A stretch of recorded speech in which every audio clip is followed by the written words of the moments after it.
Your Majesty. King Graham? Oh, yes, Minister, Gervain, sire. Of course. My apologies, Gervain. Not necessary, Your Majesty. After all, I've been your security and defense minister for but a short while. Yes. Where did you say you were from again? Just some small, insignificant land to the far south. Pales greatly in comparison to your realm, my lord. Ah, do you have something to report? As a matter of fact, my liege, there's a small concern regarding the duty shifts of some of the castle guards and of the countryside patrols. Also, we are expecting our armed entourage from our nearest neighbor to return within the week. And there is the matter of an alliance with... my liege? My apologies again, Minister Gervain. Please, continue. Yes. As I was saying, there is the matter of an alliance with Hesperia. They've become a strong nation now, and it may be prudent to show our willingness to support them, lest they decide we are more of a hindrance than a help. Does the king there have any daughters who've come of age? I do not believe so, sire. As for the security arrangements for the royal ball held last week, I do believe the evening went by very smoothly. I dare say just about every princess in this region attended, and not one lost slipper, to coin a phrase. Ugh, please, do not remind me. Indeed, they were none too fetching. Would you like me to go over your plans for today, my lord? Very well. Oh, forgive me once again. I am afraid that my mind wanders much these days. I wonder if my predecessor experienced times like these. No doubt. Though I did not know King Edward the Benevolent personally, I understand he was a happy and astute man during his married life, before his wife passed away, that is. If I may be so bold, perhaps my lord is feeling that certain rooms in his castle are somewhat sparsely filled. The throne room, for example, and other rooms that serve but a single soul, like your dining room and your bed chambers.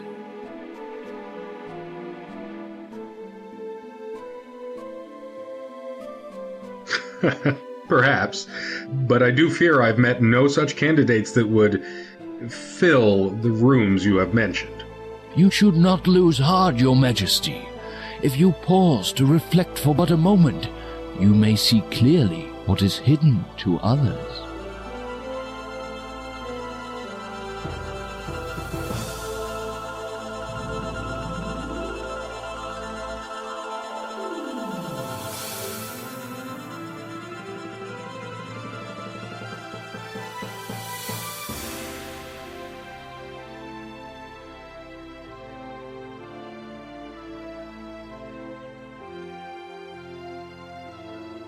You gaze into the mirror.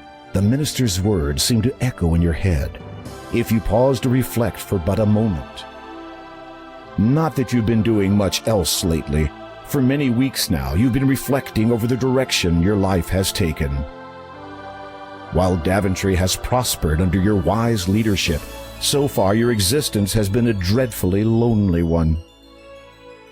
Wait, the mirror is changing.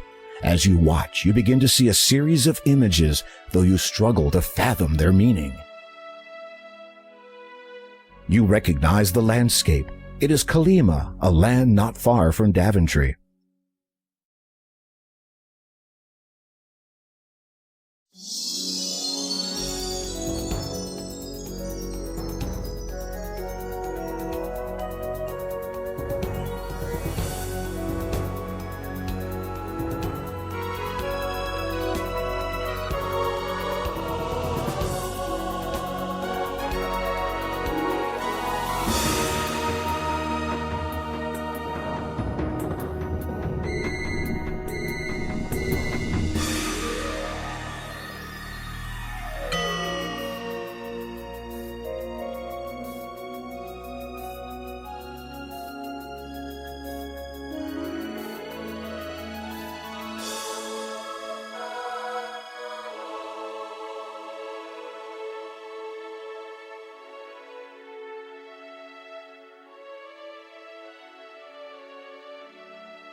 You see the most beautiful woman you have ever set eyes upon.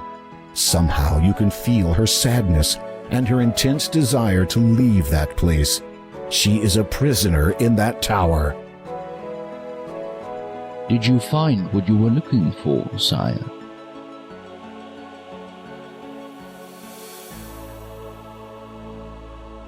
I require my ship ready for transport, Gervain. I shall be going on a trip presently. Indeed.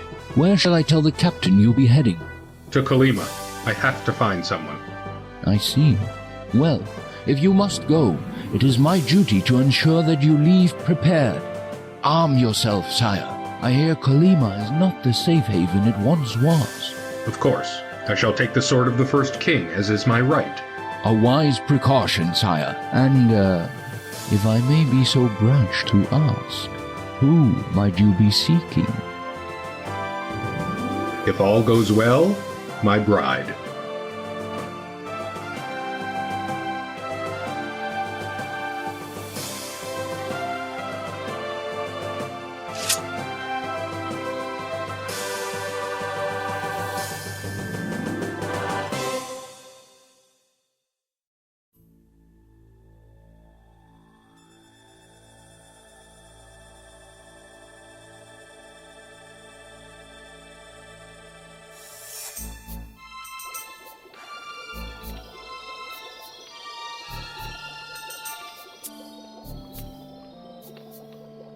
Father, Sister Agatha, how may I be of service? an opportunity has arisen, sister. I trust you still have your captive held securely away. Of course. A bit cruel, keeping her locked away like that. Do you not think? No. How dare she flaunt her beauty in front of all to see? Her foolish male admirers see her and forget that I was the most beautiful of all in my day. And in your own special way, you are still beautiful.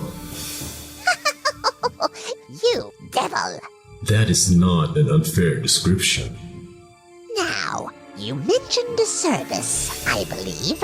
Yes. The King of Daventry has advised his faithful minister that he shall be departing for Kolyma presently. On a quest, you might say. Really? What kind? The kind that involves sticking his neck out to rescue a damsel in distress. And what have I to do with his neck? Put simply, my dear, sever it.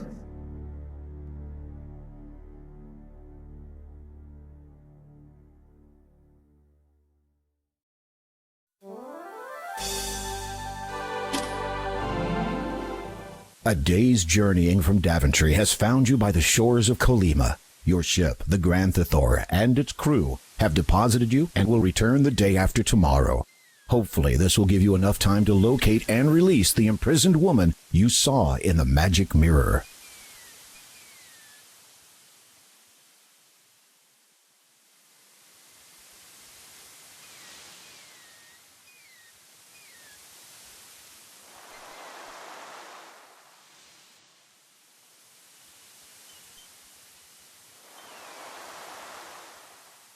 One of the pickets has fallen loose from the rickety fence. The fallen picket feels reasonably sturdy and is pointed at one end. Believing that you may find a use for it, you retrieve it and carry it with you.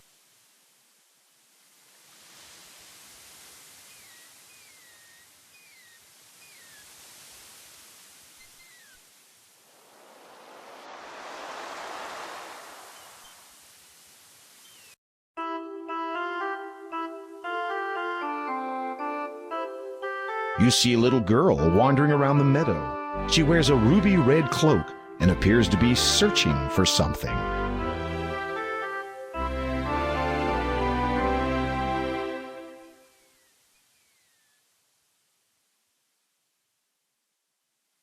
Hello, who are you? My name is Graham. What is yours? Possum. That is what my grandma calls me. She is not at all well these days. I was collecting flowers for her, but now I cannot anymore. Why is that? My basket is missing. I have looked everywhere for it. It must be around here somewhere. I will keep my eye out for it. Thank you, Graham.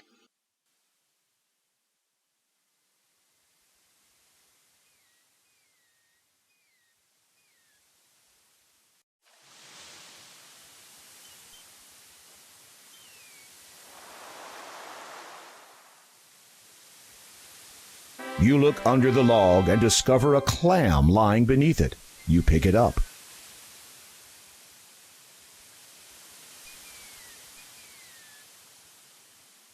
You open the clam and discover, to your surprise, a dazzling pearl.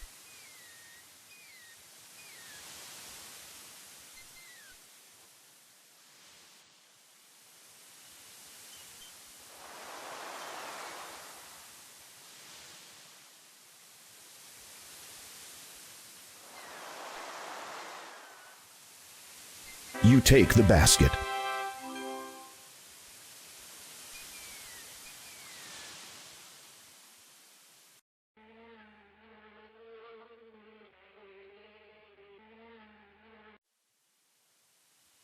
As you near the cave, the bat symbol above the entrance starts radiating an ominous black glow.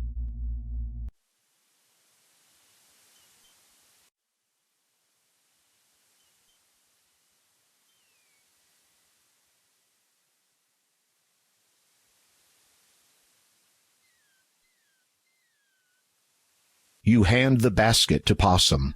Thank you, kind sir. Please take this flower. I'm afraid it's all I have to give you. It is more than enough. I notice that you have picked only yellow flowers. Of course. Is it not customary for one to pick yellow flowers for another who's gravely ill? Certainly it is. I'm sorry to hear about your grandma, Possum. Thank you. Goodbye.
Incredible. The door you have discovered has taken on the appearance of a face. It is silent, however, and almost seems to be waiting for something.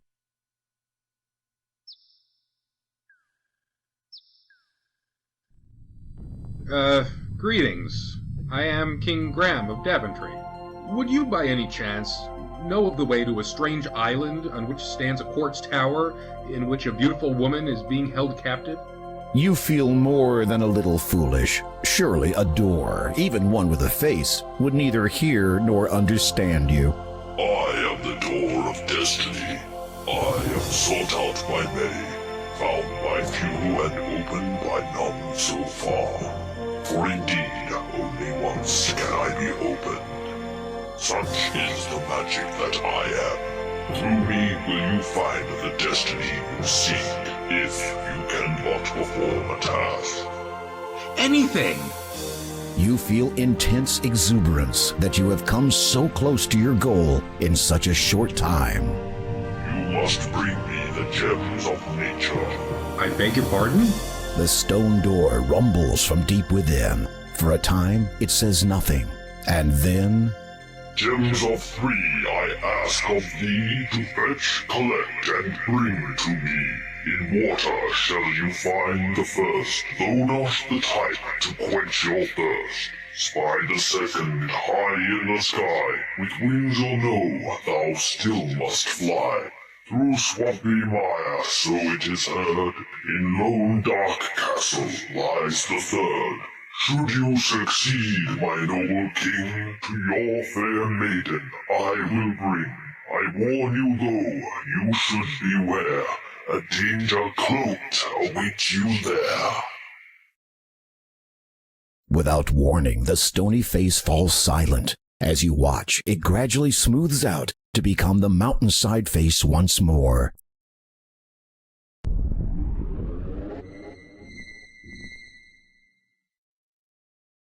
You notice that, within the door, 3 shallow indentations have sunk into the rock's surface. Presumably, the 3 gems of nature must fit here. Now all you have to do is find them. How did that poem go again?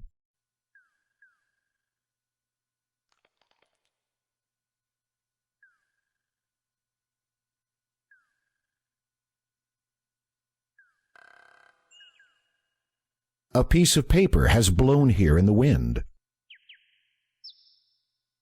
The paper is torn and dirty.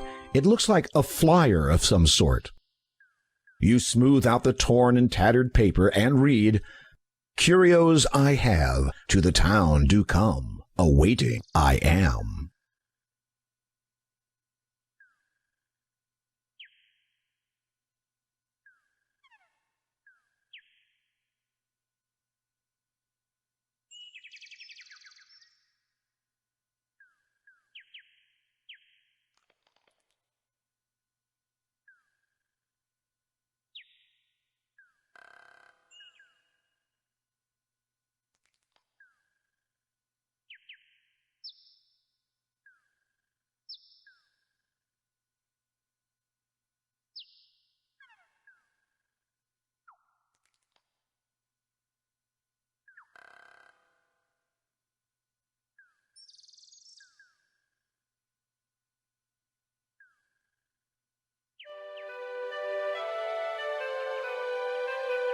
You see a man bending over the fountain. He appears to be trying to retrieve something from it.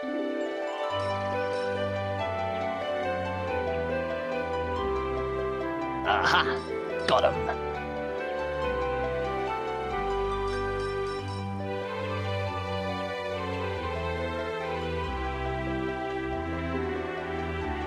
Greetings, merchant. A visitor arrived new, no? A sense I possess for these things. Need you have for my wares of great specialty? What wares do you sell, good merchant? For yourself, behold them. You look over the merchant's wares of great specialty and quickly reevaluate them as junk.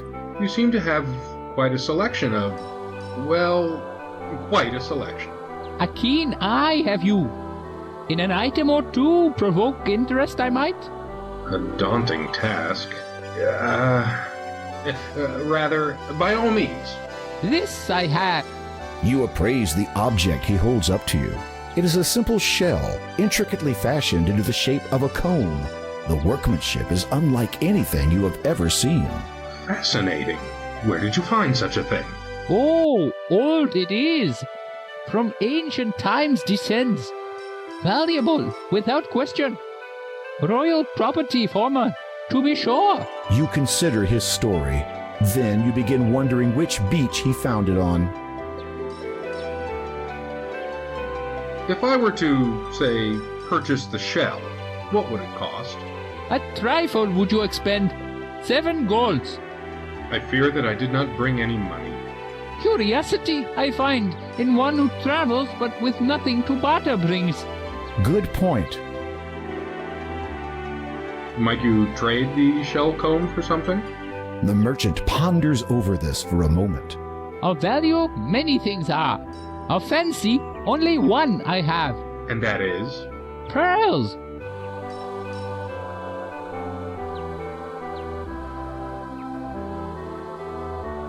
Would you be interested in this pearl? What a ripper! This'll be worth a flaming fortune when I get home. Cheers, mate. Here's something for your trouble. As the merchant hands you a beautiful shell comb, you wonder about his sudden change in speech. Why did your accent just change? Huh? What about me accent? Mistaken, I fear you are. Deceived you, your senses have. But I could have sworn... Our business we have concluded. Part now we shall. Oh, never mind.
A mermaid basks on a nearby rock.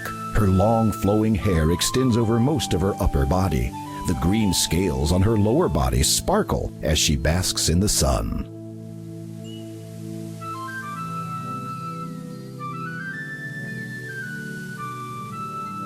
You hold out the shell comb in your hand. Clear recognition shines from the mermaid's delicate features. She hesitates a moment, then cautiously extends her arm, hands open expectantly.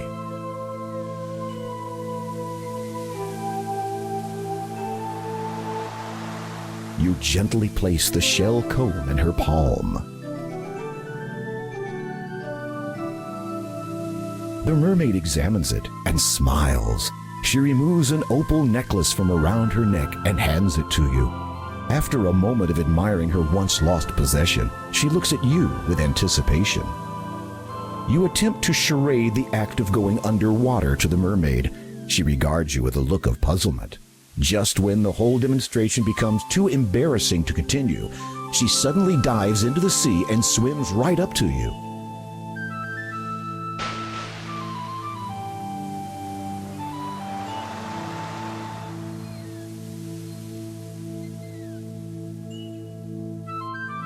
After giving you a rather intense kiss, the mermaid dives under the water again. You wonder where she has disappeared to. Then suddenly, you feel a pulling at your legs.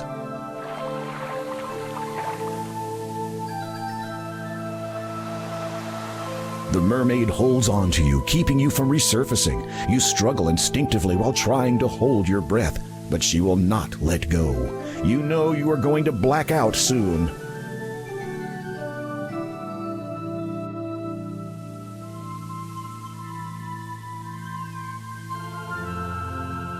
Wait a minute, you're still breathing.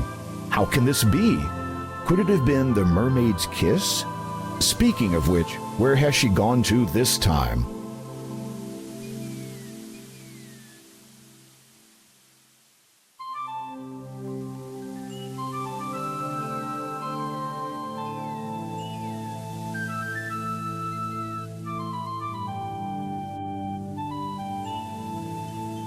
Well, this is a new experience. The seahorse willingly allows you to climb upon its back. You slide into the little saddle and take up the reins in your hands. You just hope this creature knows where it is taking you.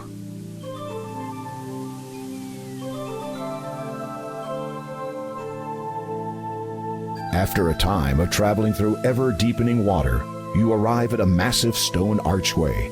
Passing through it, you notice it is covered with many different intricate symbols, none of which you recognize. Myrrh writing, perhaps? As you emerge on the other side of the arch, a grand sight greets your eyes.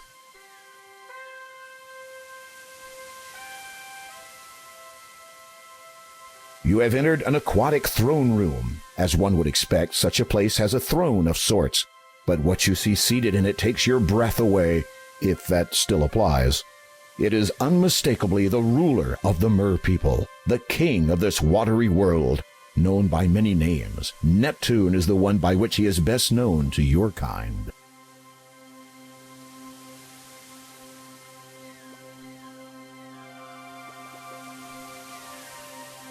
You bow before the king. He returns the gesture with a lowering of his own head.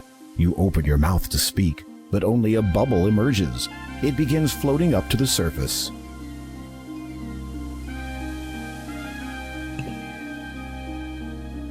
You watch as your air bubble divides in two. Incredibly, each half maintains its semi-spherical shape. You take the half bubbles in your hands and position them respectively near your mouth and ear. A deep, elegant voice instantly booms from them. You are welcome here, human. Thank you. I am King Graham of Daventry. Your courtesy depicts your stature. What is it you seek here? You explain that you are seeking the 3 gems of nature, and that you believe one of them to be somewhere in this realm. You demonstrate the approximate size and shape of the gem, then mention the Door of Destiny and what you hope to find on the other side. I do have that which you are seeking, and know of the Door of Destiny. It is very old. Its origin is known to but a few. What I possess was known to the ancients as the Birth Gem. In the realm of the Mer people, it is called the Water Gem, for without water, life cannot begin. Might I have this gem, Your Majesty? I shall let you have the gem, but first I must ask you to earn it by way of performing a service for me. You are about to say anything, but then remember what you heard the last time you said that word to the stone door. Instead, you just nod and allow Neptune to continue. My trident, the symbol of my power and the strength of my people, has been stolen. A faint mumbling can be heard through the ear half of your bubble. This event is obviously of concern to those in attendance. It is believed that one of our allies and neighbors have taken advantage of the Mer people's kindness, and that their own king now has possession of the trident.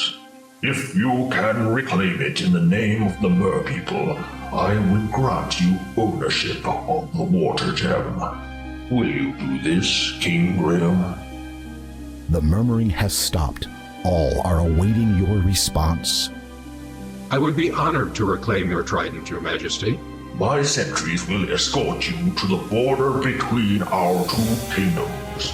You may continue to use that steed to hasten your journey. It is my best. My sincerest hopes that you do not fall victim to the Sharkies. As you prepare yourself for this new quest, a sudden pang of apprehension seizes you. Did the king just say Sharkies, as in sharks? Your Majesty, is there anything you can tell me about the Sharkies? They are large, fierce, and carnivorous.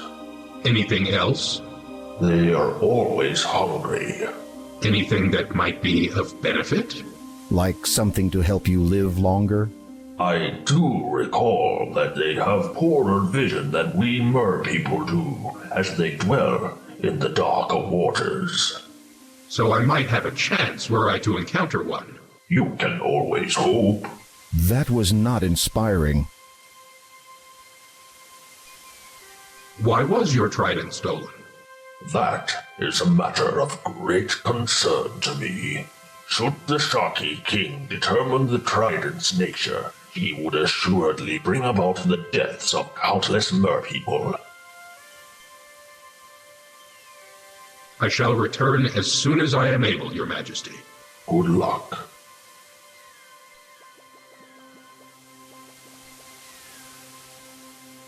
As you depart the underwater kingdom, you see 2 guards waiting to escort you to the Sharky's realm.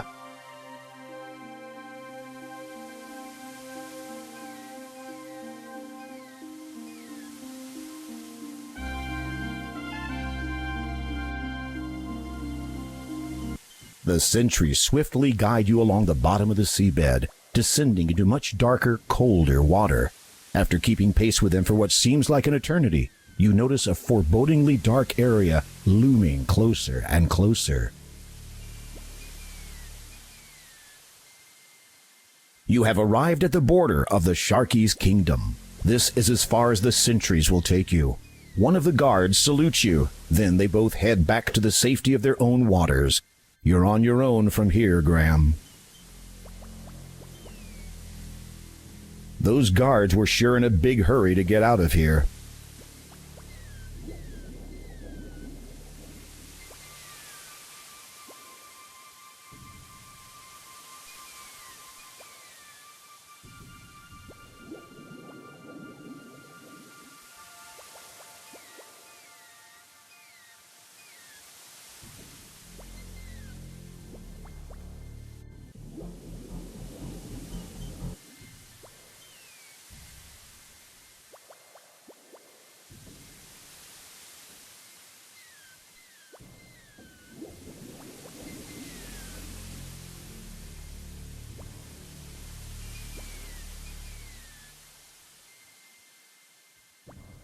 This dark green weed-like grass seems to have a saccharin content. Some small fish appear to be feeding on the plant. You lean over and pick some of the grass, which grows in between the rocks.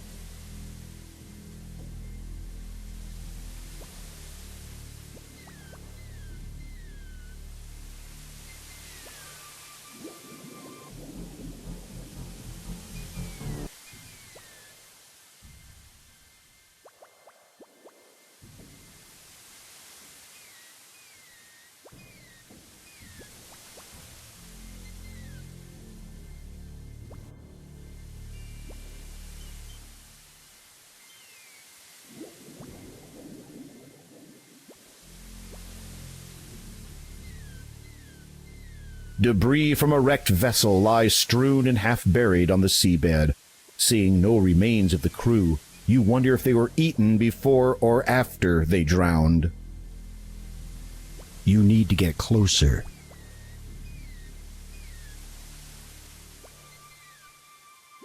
You need to get...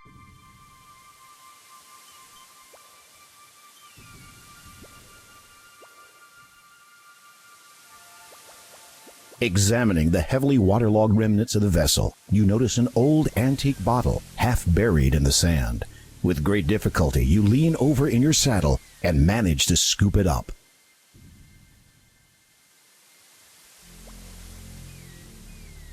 You remove the cloth from the bottle. You stuff the sugary grass into the empty bottle and push it all the way to the bottom.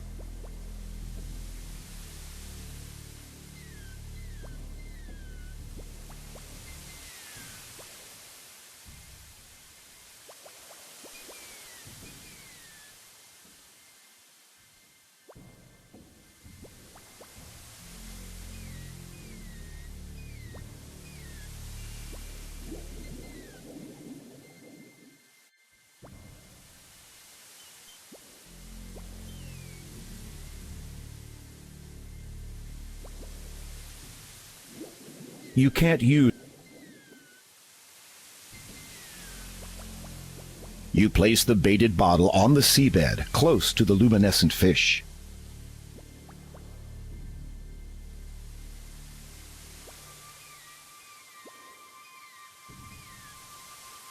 A few of the glowing fish are now swimming around inside the bottle.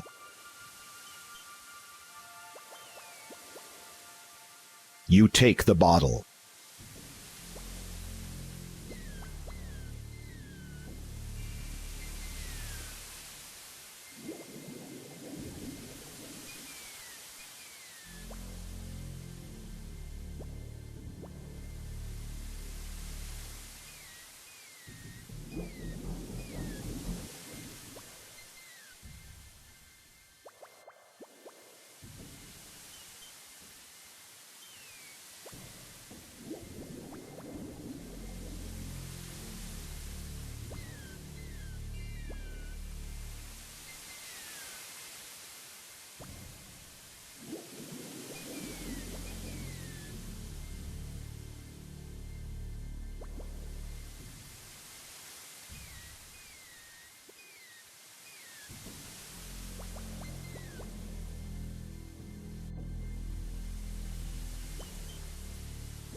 The western wall is but an illusion.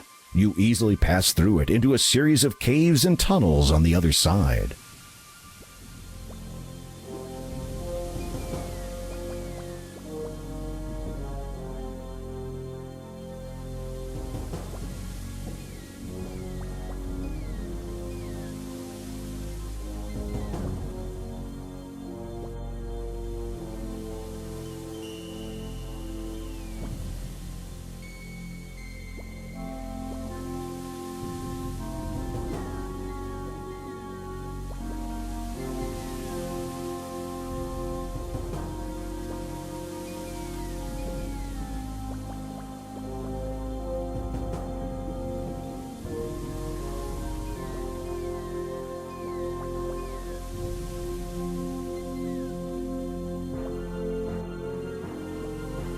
A large opaque shell seemingly blocks a tunnel to the north. Whatever lies in that direction must be very important.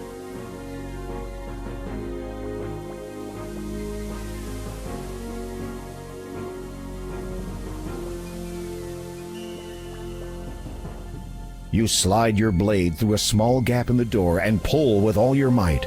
It is difficult handling your weapon underwater, and you realize that combat will not be an option. So if it ever comes to that, you are in big trouble. As you open the door, ample light floods into the underwater cave, and you are now able to make your way around without the glowing fish.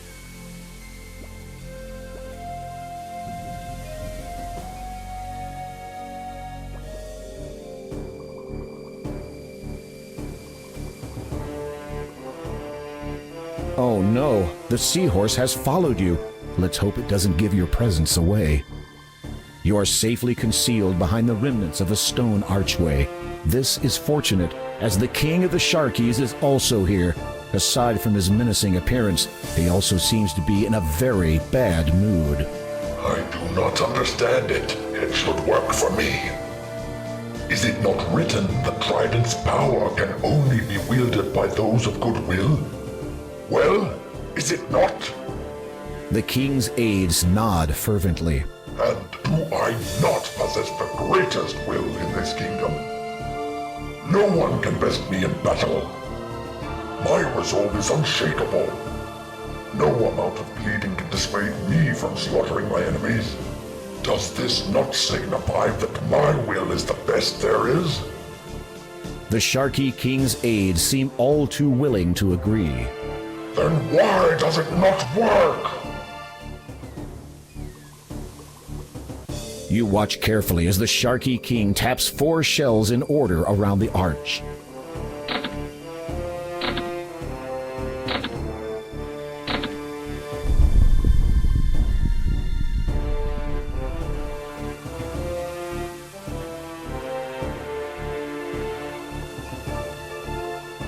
It matters not. Tomorrow we invade the Merpeople's territory. For without the trident's power, that old fool Neptune and his weakling followers will fall before our might. Goodwill. Ha! Mine is superior to all. As he leaves, the Sharky king motions for his guards to remain.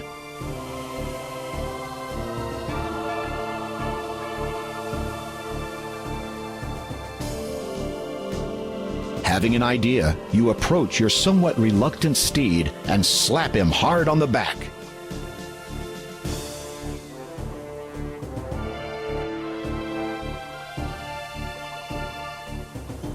Look at him go. The guards are momentarily distracted. Now is your chance.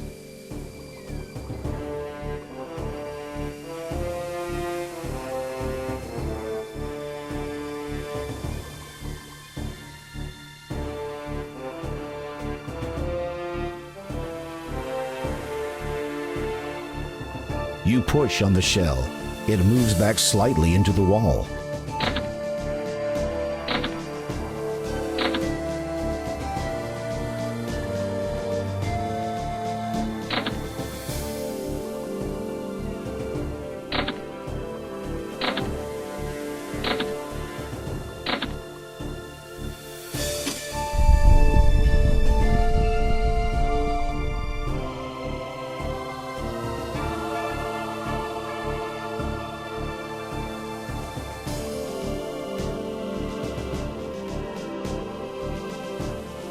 Without delay, you snatch up the trident before the guards return to their posts.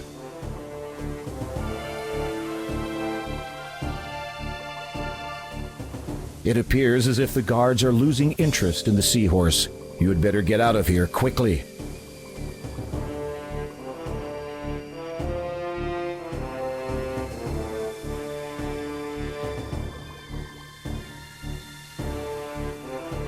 Oh no, the seahorse has followed you all the way back to the secret entrance. The guards are sure to discover you now.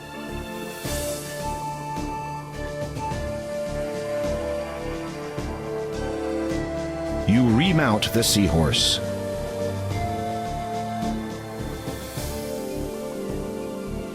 Your seahorse glides onward, flicking its little tail faster than ever.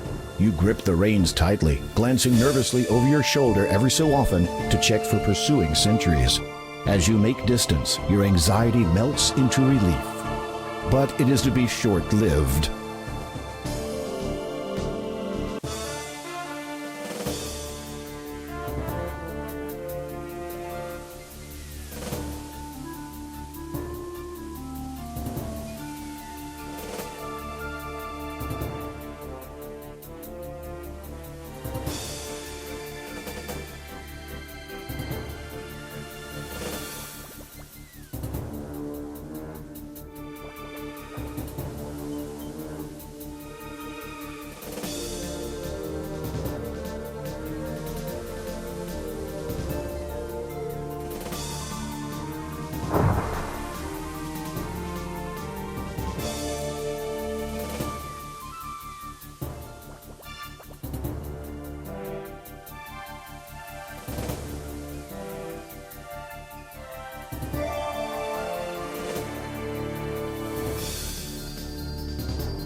Finally, you see the light at the end of the tunnel. You quickly make a dash for the exit.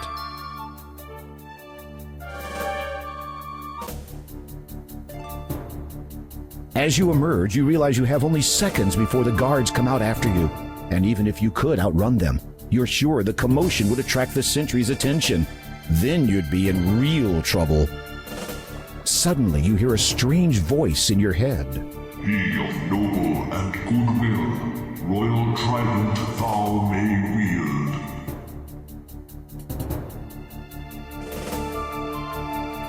You can't use this. You wonder what that did, if anything at all.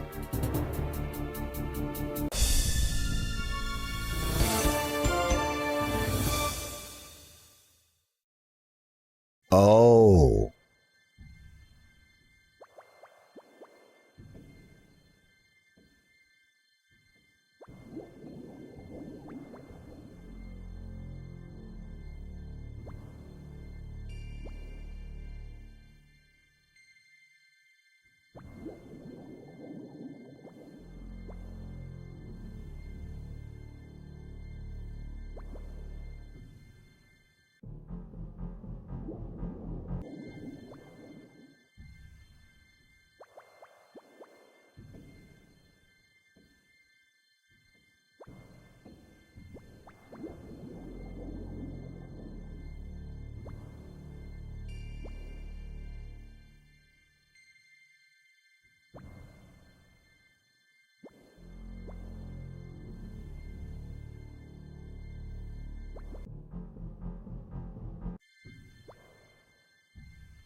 The trident guides you back to Neptune's realm.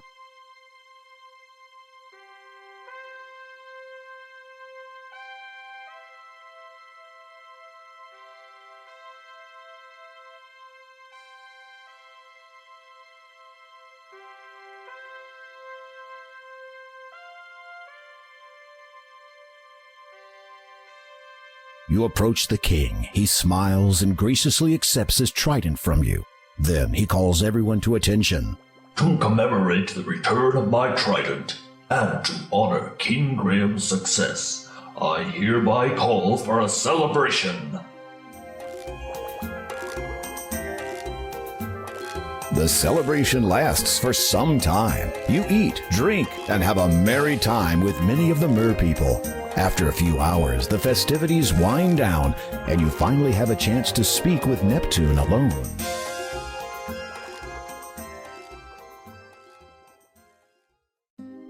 The gems of nature represent the 3 stages of life. Water gives birth to life, and thus what I have given you is the first of 3. Second is the growth gem, or air gem, for air sustains life and permits it to grow. How might I find the growth gem? I know only that its location is as far above the surface of the land as we are below it. Beyond that, I cannot aid you. A smirk crosses Neptune's face momentarily. You might say that air is not exactly my element.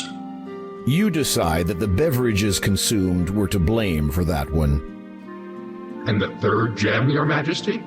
Third is the death gem, the completion of life and the natural order of things. The Door of Destiny understands this now, as did the ancients who imprisoned the soul within. As for that gem's location, I had hoped you would have no business venturing to the castle. Colima was once ruled from that place, but sadly her people have not seen their lord for quite some time. How long a time? Oh, a good 4, maybe 5 decades. Decades? Surely then... If you please, I would prefer not to dwell upon this subject. You have done me a great service this day, and I thank you. Good luck, King Graham, and good speed.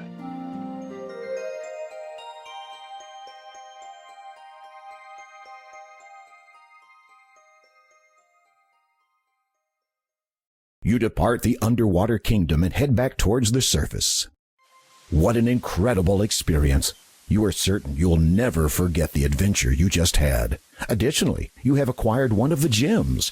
As you resurface, you realize that the magic which allowed you to breathe underwater has now subsided.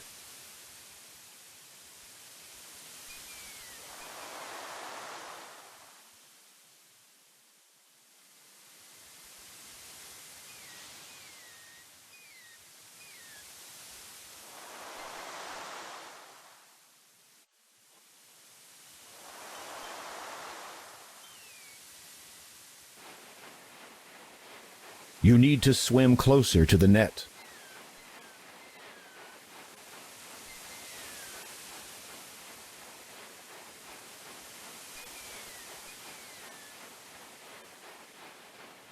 You untangle the net from the pylon and take it with you.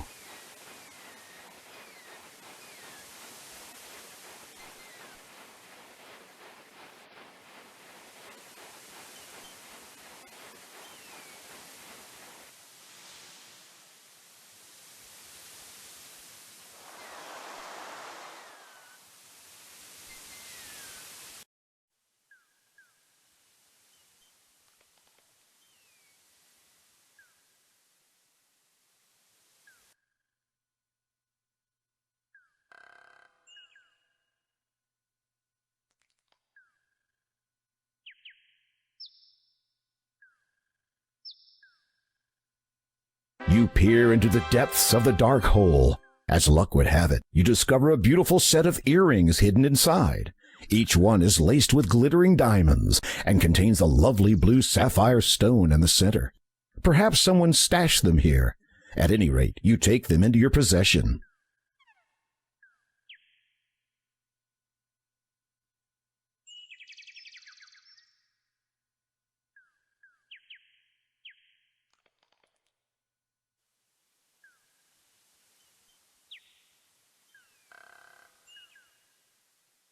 You walk into position and try to catch the baby bird.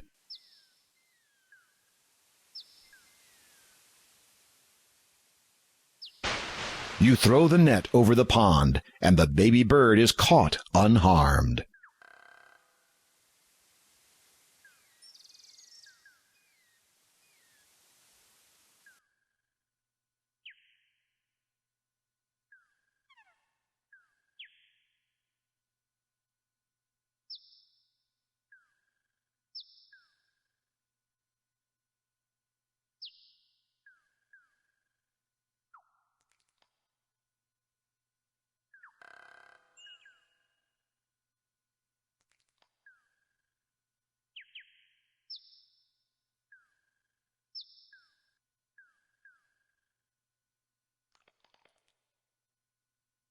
You release the little bird into the pond.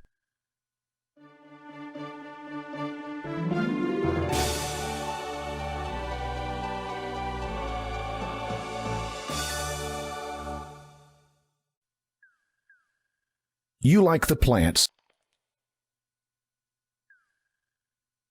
You pick up the white feather and put it carefully away.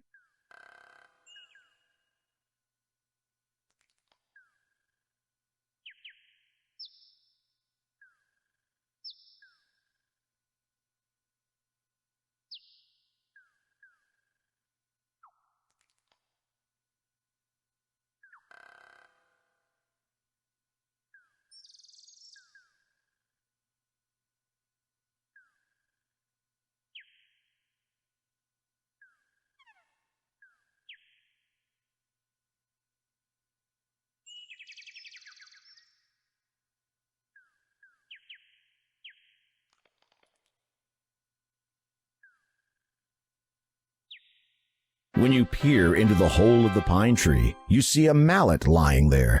You pick it up and take it with you.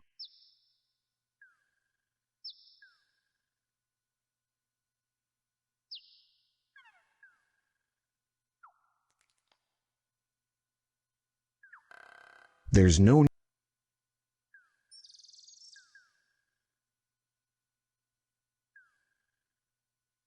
Hey! What? Who said that? I did! Huh? I'm down here, in the hay! Oh. Well, who are you? My name is, Yes? I can't seem to remember. Well then, what are you? Oh, I'm Yes? Can't seem to remember that either. Well, what are you doing in this haystack? That's easy. I was looking for... You can't remember. No. Sorry.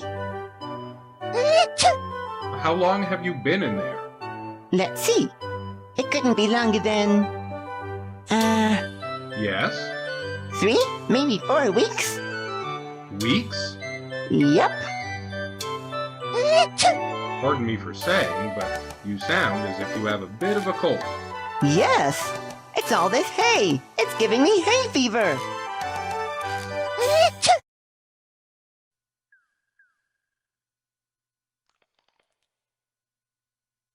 Here. This might help your sneezing.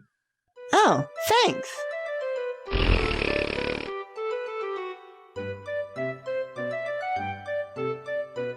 Here, you can have this back now.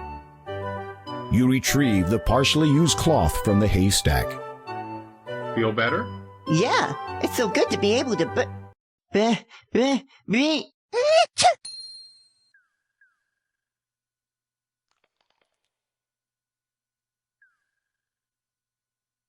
You take the silver needle.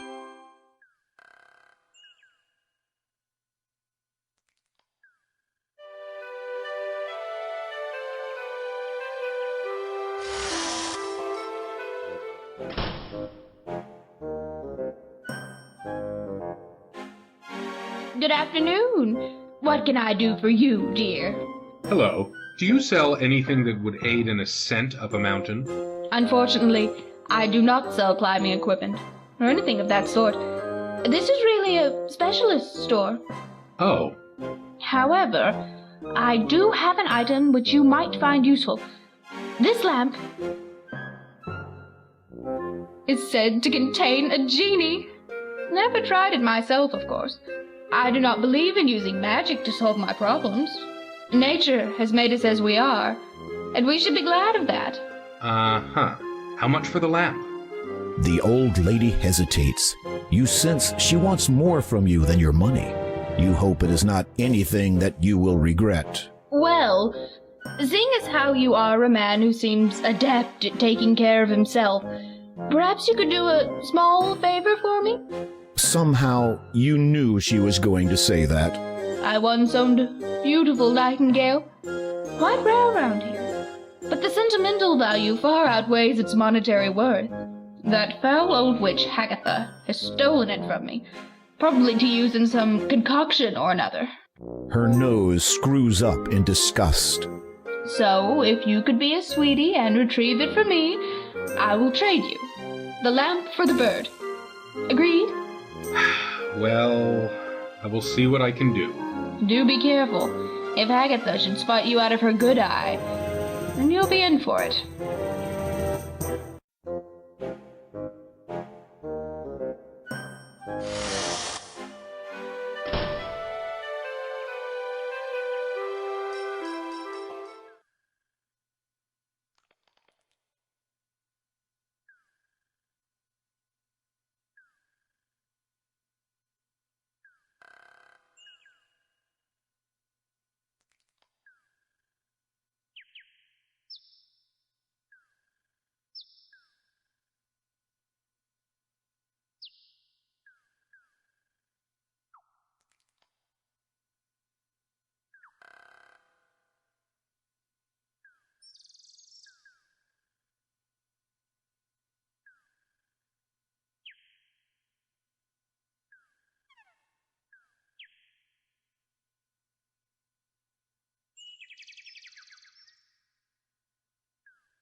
As you attempt to place the birth gem into the skull, you discover that it does not fit properly. Instead, it juts out uselessly like a bulging eyeball.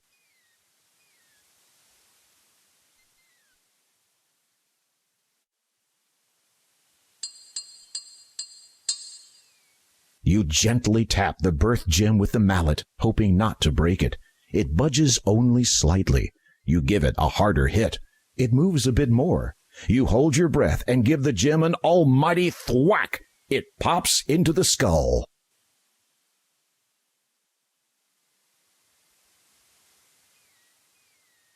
As you face the skull towards the image of the bat above the cave, you notice that its wing has faded slightly. However, you suspect that whatever danger the bat represents is still in effect.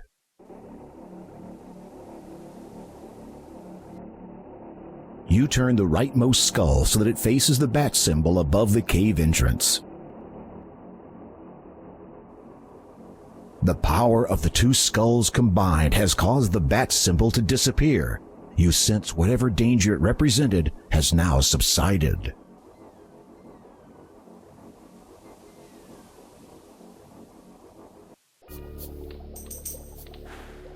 As you enter, you are almost overwhelmed by the foul stench which molests your nostrils. It is obviously coming from whatever Hagatha is cooking in that large cauldron of hers. There are some things of interest on the other side of the cave, but you have no means of crossing over there safely at this time. A caged nightingale sits on the floor near the northern cave wall. The light from outside barely penetrates the interior of this cave. So long as you keep your distance, Hagatha shouldn't notice you.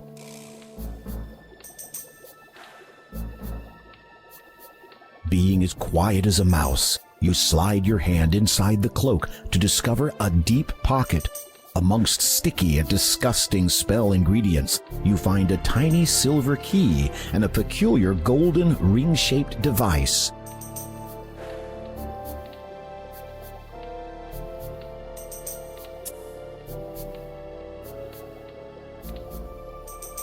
You slide the silver key into the lock. It fits. You turn it silently, and the chain falls to the ground.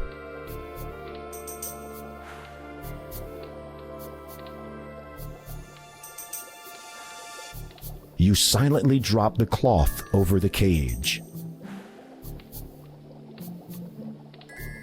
Without making a sound, you take the nightingale into your possession.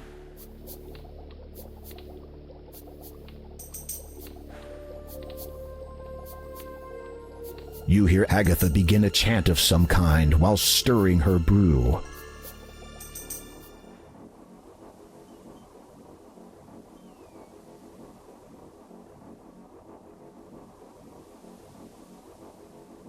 You strike the skull with all your strength, and it shatters easily. The birth gem clatters to the ground, along with a multitude of bone fragments.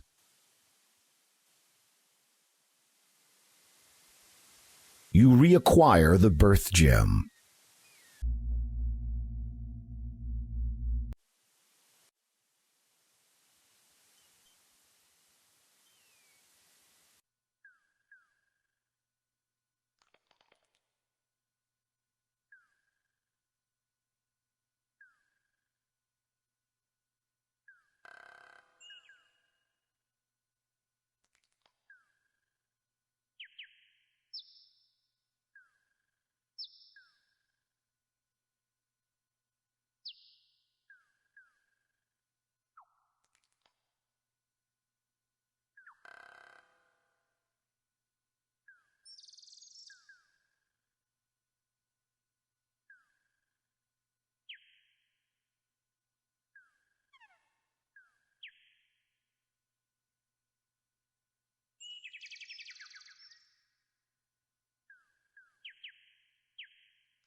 You offer the nightingale to Angelina. The sheer elation on her face almost makes the whole risk worth the while. She snatches it from you and proceeds to fuss over the bird. You wait for a moment, but it seems she no longer notices you. If you don't mind, about the lamp you promised me in trade for the nightingale? The shopkeeper looks up at you vaguely. She gradually remembers that there is another being in her world. Yes? Oh, yes, take it. You'll have no beginning of use with it. Don't you mean no end of use? Of course. Whatever you say, dear. You hear Angelina muttering cheerfully to herself as she exits. Finally, I have the final ingredient for that marvelous youth potion. I'm going to beat you to the punch, my dear Agatha. Serves you right for hoarding this sweet, juicy thing to yourself. You feel a nauseous tinge in your stomach. Well, at least the lamp is now yours. You take the old lamp.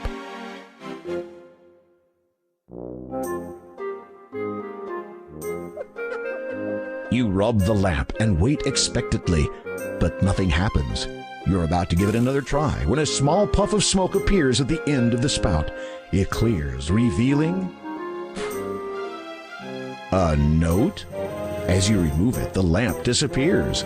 You read the scroll.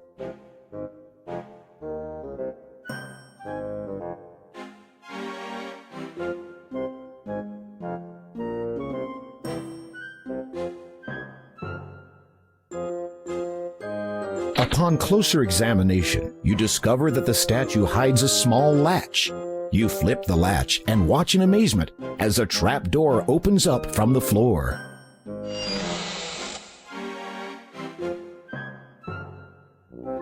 You close the trap door behind you. You see a letter on the desk. You read the letter sitting on the desk.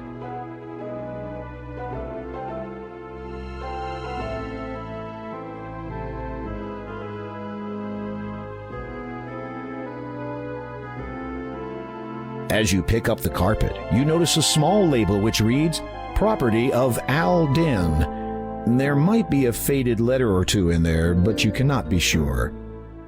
Above you, from the back room, you discern Angelina's voice.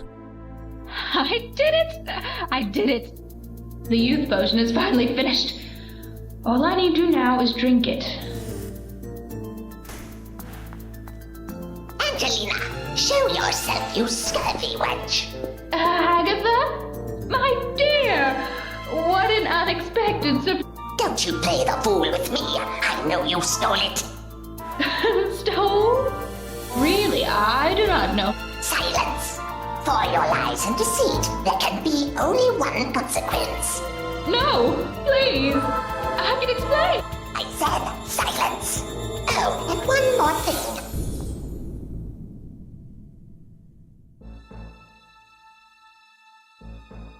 Your invitation to join us is revoked.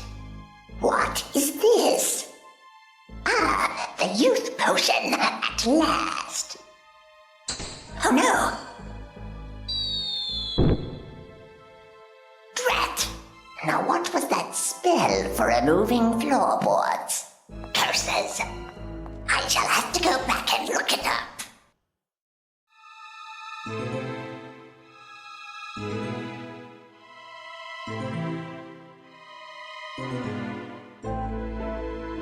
Cautiously, you open the trapdoor ever so slightly and peer into the room above. Agatha is nowhere to be seen. You make your exit from the basement.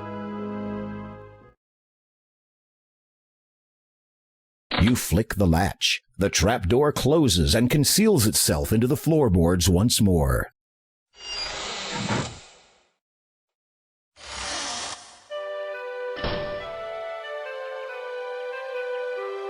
This would not be the best place to use the magic carpet.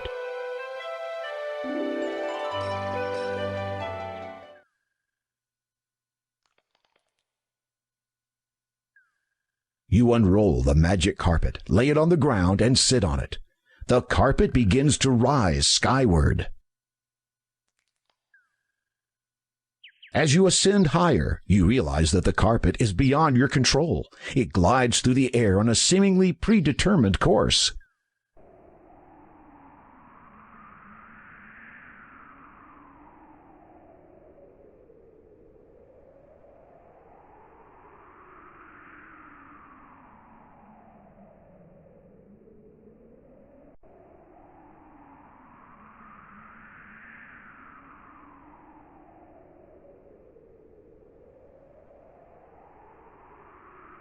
You dangle the shimmering opal in front of the snake. It soon falls hypnotized in typical snake fashion.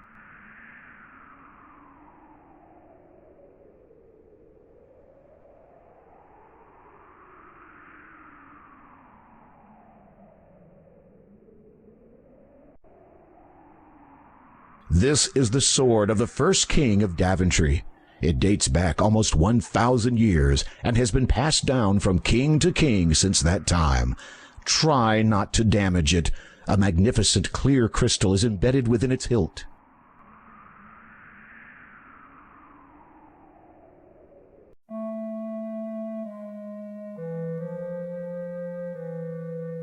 You approach the workbench for a closer look. The ancient book bears the title, Ye Old Book of Enchantments, Causes and Cures.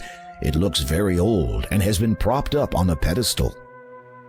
You flip through the book entitled, Ye Old Book of Enchantments, Causes and Cures. The first half contains a list of enchantments. These do not interest you, as you have no desire to inflict inconvenience upon others. However, the Cures section does capture your curiosity. While browsing, you spy a promising paragraph.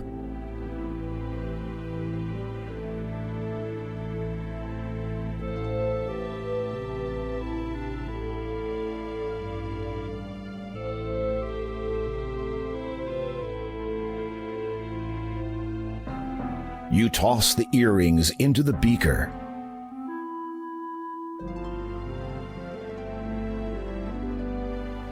You toss the sickly yellow flower into the beaker.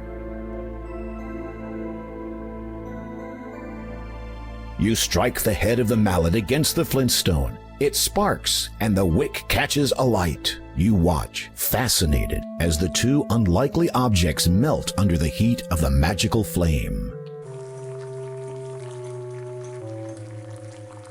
You stir the mixture carefully with a white feather. It soon dissolves in the hot liquid. You manage to dislodge the crystal that had been set within the hilt of the sword almost a millennium ago. You feel a tinge of guilt and wonder what all the past monarchs of Daventry would say if they saw you damaging ancient crown property.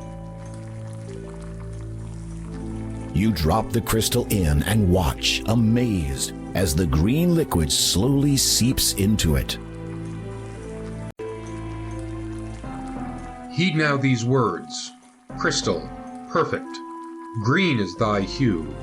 Restore, correct. Guard well my form. Preserve, protect. You recite the words correctly, line for line, and sure enough, only a brilliant emerald remains in the glass beaker. You quickly blow the flame out so as not to overheat the emerald and cause damage to it. Picking it up gingerly, you're amazed that the emerald took virtually no time at all to cool.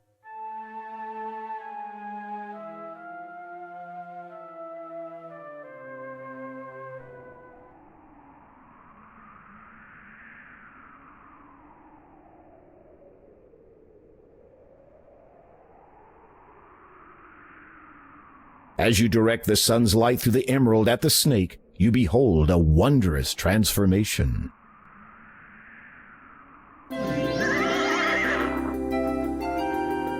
Before you now stands a magnificent winged horse. Thank you for freeing me. A horrid enchanter transformed me into that legless thing after I refused to be his steed.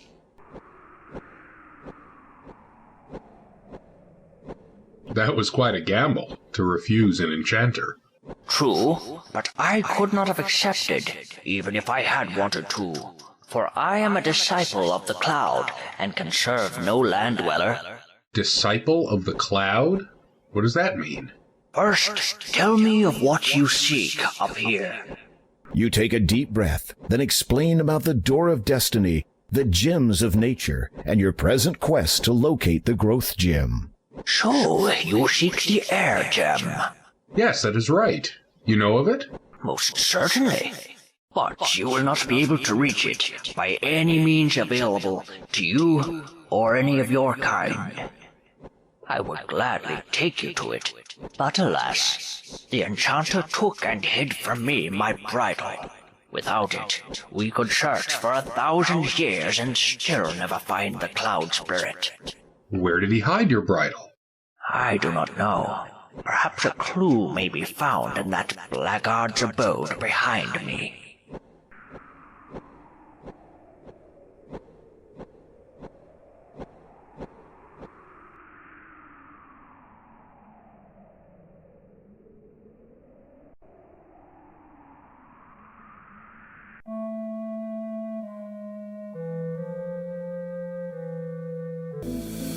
You notice that some writing has been engraved into the wall. You read the inscription.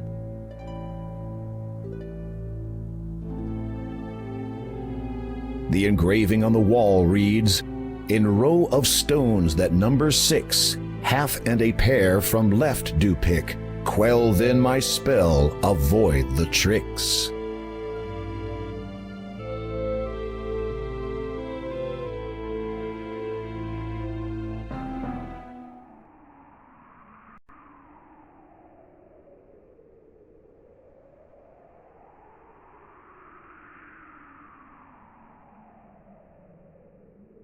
You unroll the magic carpet, lay it on the ground, and sit on it. The carpet rises into the air again. The carpet begins to descend.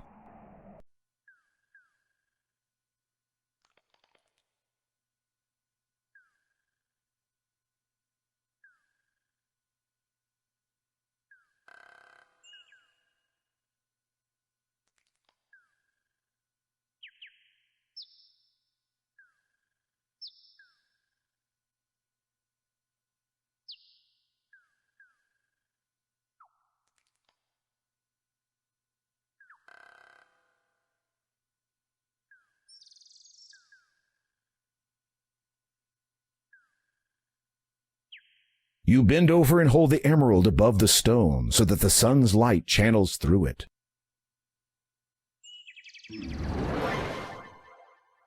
Incredible! The rock has transformed into a silver-studded bridle. You take the bridle.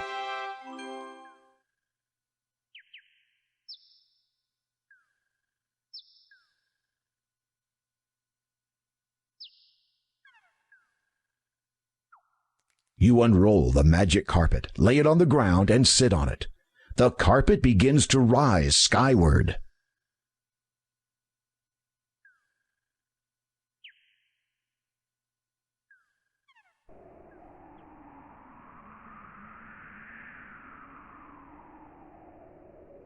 As you reach down to get the carpet, it vanishes into thin air without even so much as a puff of smoke.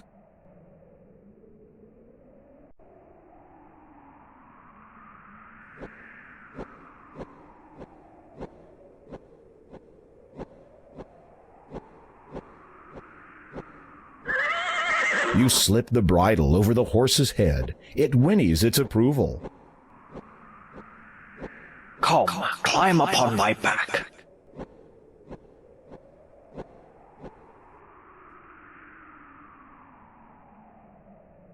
Hold on, this will be a little accelerating.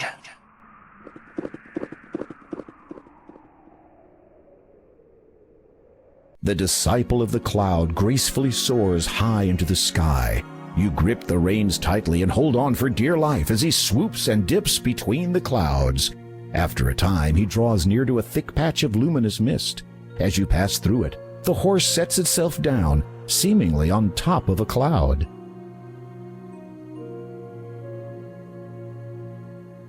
It is all right. You can dismount now. Believing that you have finally lost all sense of reason, you dismount and prepare for a very long drop. And find yourself standing on a cloud.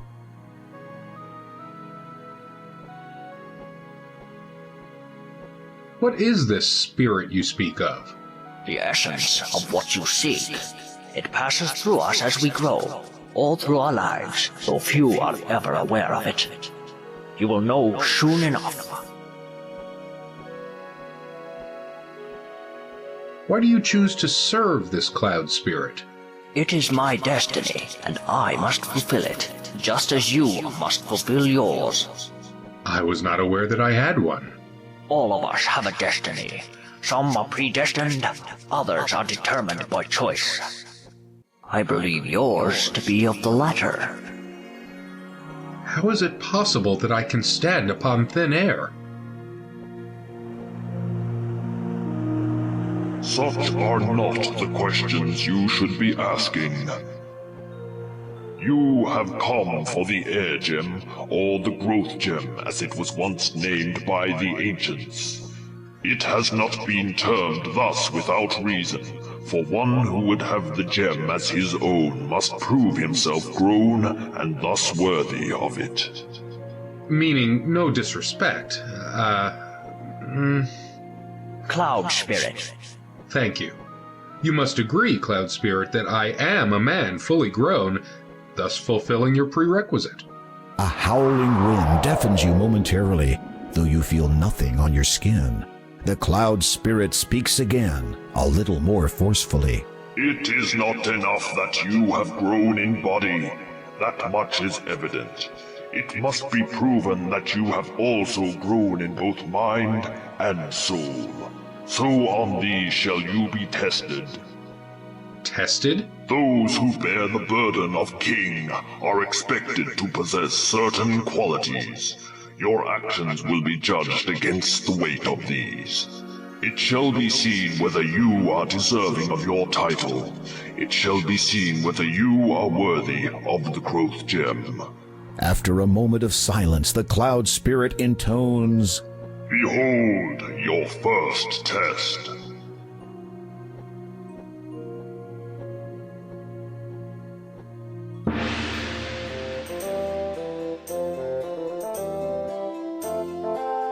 The mist around you clears, and you find yourself in a familiar place. This is Daventry, and furthermore, you are a child again. A slight dizziness overwhelms you for an instant. How strange, you no longer recall anything past this moment in time. It is as if this is happening again for the first time. Even stranger, you are still vaguely aware that you are undergoing a test of some kind, though for what purpose you cannot fathom. But look, it is Malvolio, your best friend. The two of you are deeply engrossed in a game of bat and ball.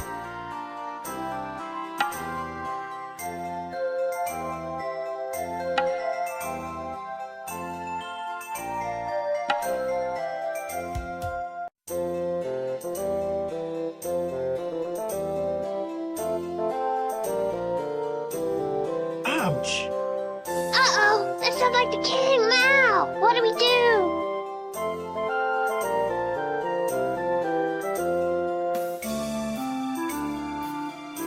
You there. Yes? Yes? Is that how you address your liege?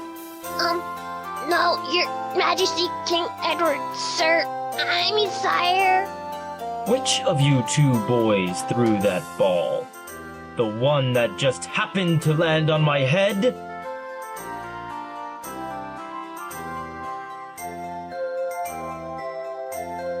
You summon all your courage and speak up. Your majesty, if you please. It was I who hit the ball over the castle wall. It was my fault completely. Please do not punish my friend. The king eyes you carefully. You wonder if you are now in serious trouble. I would not punish one for something so trivial. However, I will see you play your game elsewhere, away from here. Yes, sire. One more thing, my young fellow. You have demonstrated good character today by taking the blame for your friend. The finest knights in this realm demonstrate their compassion by protecting others, even if that should mean putting themselves at risk. I find that to be a rare quality in the many I meet. When you have grown up, I hope to see you again, perhaps in my service. Thank you, your majesty.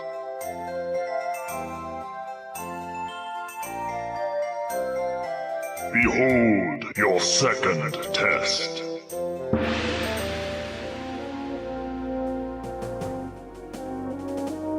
You feel yourself growing older, more so than before the tests began. Again, dizziness overcomes you, your memory of the previous test fades, and in its place, your mind is filled with the knowledge of everything that has since come to pass. This includes, unfortunately, the dreadful misfortunes which have plagued Daventry since the coming of the terrible three-headed dragon. To make things worse, your 17-year-old daughter has been demanded as its latest sacrifice. In return, it will not harm the rest of the population until the next demand. You would go forth to destroy the dragon yourself, but you no longer have the heart for such quests. Never have you felt so forlorn, so frail. You fear that given the choice, you would do anything to rectify the situation.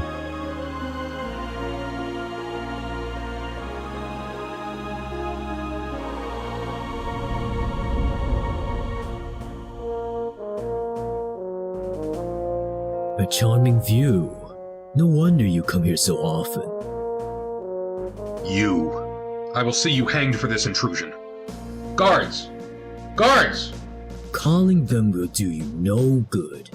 For even if they come, they will find their king speaking to only the air he breathes. A pox on thee! Who are you? My name, my true name, has been heard by none for nigh on a millennium.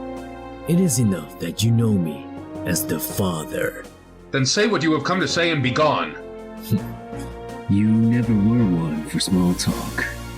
You cursed my family. As a result, that dragon is now loose upon the land, and one of my children was kidnapped. Now that is not quite the truth. Do you deny your involvement? Not at all. It is just that you have omitted so much. Speak, and be gone. Very well.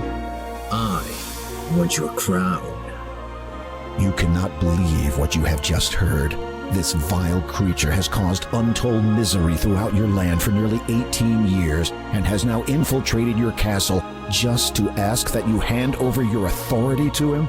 Of all the outrageous... Is that what this is all about? You want to rule Daventry?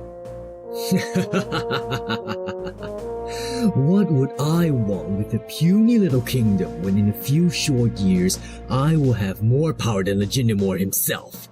No, I want only the thing you wear atop your head. Your crown. It is an essential part of my plan. Without it, my efforts to prepare for the ascension will have been in vain. I have waited far too long to be deterred from it now. If you need it that badly, you could have just taken it. You had plenty of opportunities. Are you completely ignorant of the legends of your predecessors? None can possess the crown of the first king unless it's given. If you think for one moment that I would... Before you speak further, consider this. In exchange for what I ask, I shall lift my curse and all that it entails from you and your blighted land. You shall have both it and your family restored in full. Minus your title, naturally. Your mind reels at these words. For almost 2 decades, a countless number of innocent people have suffered under the afflictions Daventry has had to endure. So many more people would continue to suffer indefinitely, notwithstanding the pain you feel over your own family's misfortune. With a simple statement, you could put an end to it all.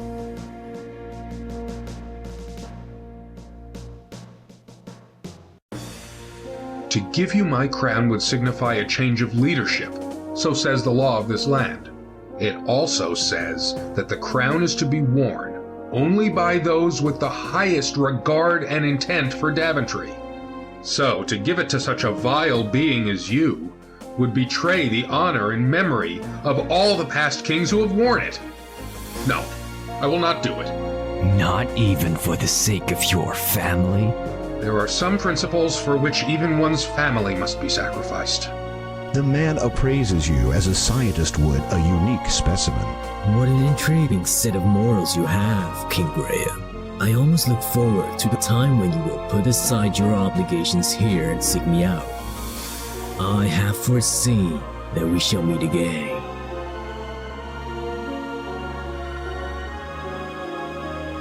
Behold your third test. Once again, you feel yourself age. You are many years older now, though still, thankfully, King of Daventry. As before, the knowledge of the previous test ebbs from your mind. This time, however, it is filled with a greater knowledge of all that has come to pass thus far. Many years have passed. Your children, once heirs to your throne, have forged their own paths in other kingdoms. Fortunately, chance has seen fit to fill the vacuum. Following the restoration of the Mask of Eternity, Daventry now has a new champion. How do you feel? I am deeply honored, sire. All right.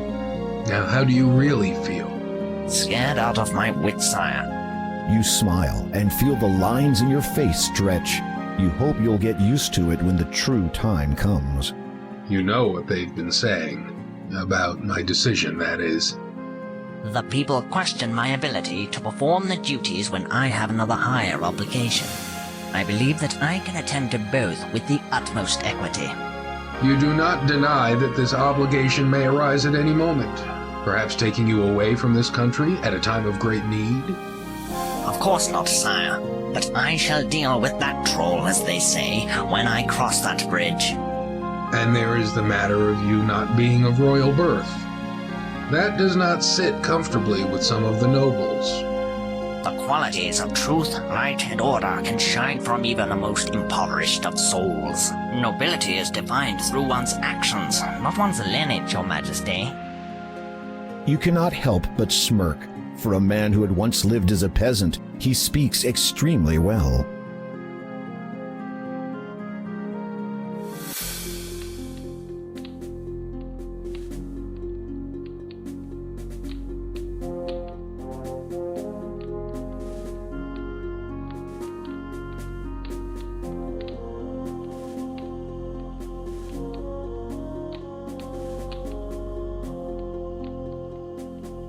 I have carefully thought over the matter put before me. It is true that I no longer have a residing heir to carry on in my place. However, I cannot place the future of this kingdom in the hands of one who, while possessing great skills, courage, and virtues, may not be able to serve her with singular devotion. Go back to your village, Connor. Yes, sire. Despite his gracious acceptance, you sense that Connor has been dealt a rather severe moral blow.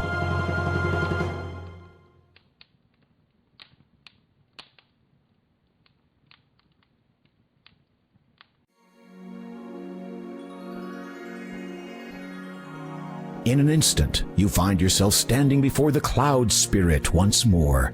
You also notice that it is starting to get dark. You have demonstrated some understanding of compassion, honor, and loyalty. These attributes transcend the mind and speak of the soul within you. Growth continues unabated throughout the lives of all living things. While you still have much to learn, you will continue to grow in all ways. You are judged worthy of the Heir and Growth Gem.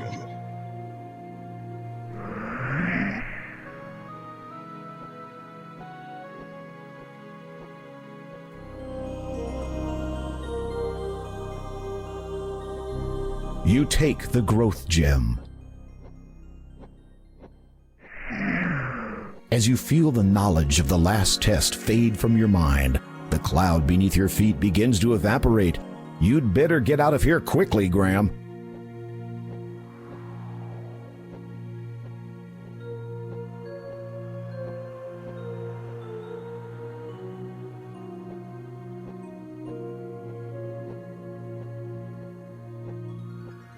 Finally, your flight comes to an end. You hope that it will be quite a while before you take to the air again.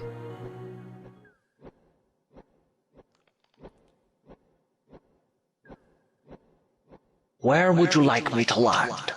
On the ground would be fine.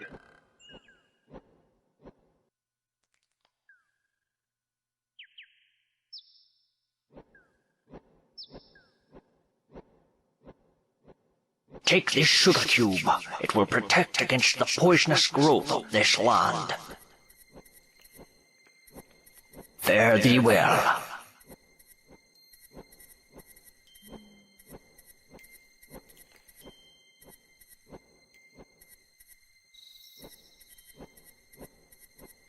You notice you have lost a few things during your descent, mostly all that paper you were carrying. You are not concerned, though, as long as you don't get into trouble. Moon rises above the darkened horizon. You recall the Door of Destiny's words regarding the third gem, through swampy mire, in lone dark castle. Then you remember the great Neptune's disquiet reluctance to speak of Kalima's lord, for littering. You sense a growing unease that this final gem may not be the easiest to acquire.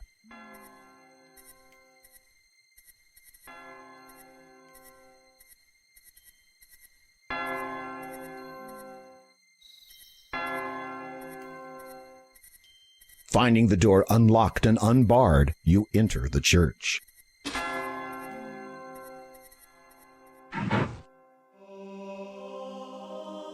You look over the Bible, which appears to be many decades old. You open it and find that an otherwise blank page at the front has been written on. It is dated over 20 years ago.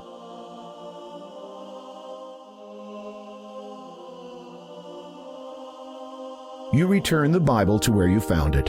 You also notice that a page from the Bible has fallen onto the floor. You pick up the fallen page and read it. The words appear to have been written recently. Spiders earnest with spindly eight spin webs with negligible weight.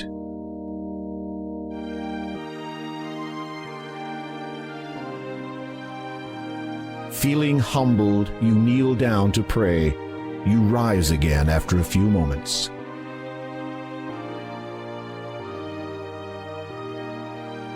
The monk stirs, stands, and turns to face you.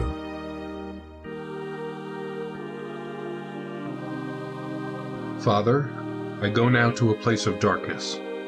While I am stout of heart, the path laid down before me is unclear. I seek only the knowledge that my passage be illuminated by heavenly favor, and a prayer that I may make it through. The monk gives you a reassuring smile and pats you on the shoulder. He then lifts a silver cross from around his neck and places it in your hands. Thank you. You are welcome, my child. You can talk? Of course. I thought monks were forbidden from speaking. Not all churches follow the same rules, and this church is quite unique. Really? How so? The monk just smiles placidly at you.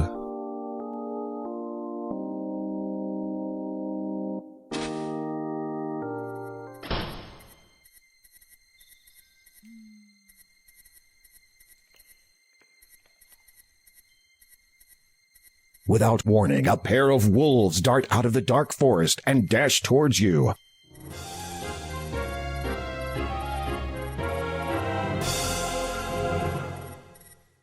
For a minute there, you thought those wolves were going to attack. Curious as to why they didn't, you decide to follow them. You see the monk standing alone outside the church. Then you notice the two wolves approaching him. You are about to yell a warning to the monk, but the words die in your throat as the man steps forward and pats the wolves' heads. No, my brothers, we must not hurt him. Not yet. He will go to the heathen's abode. He will do what needs to be done. What if he does not? Then, my brothers, we will complete the task before us, the one we began many years ago.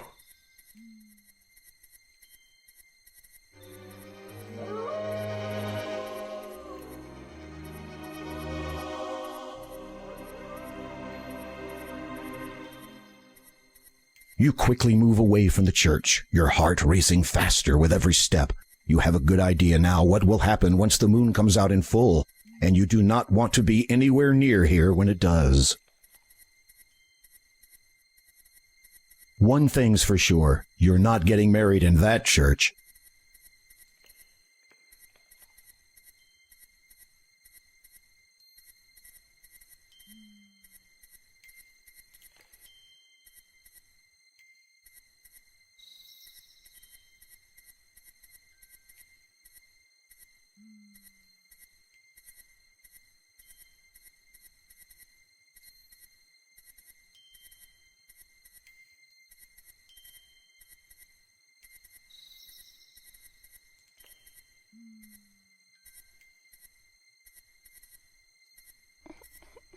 You hear the sound of a child sobbing nearby.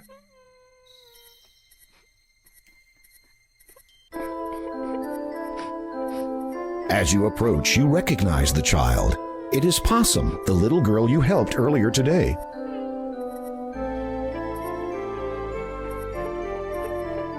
Are you all right? What happened? I went into town to buy some chicken soup for my grandma.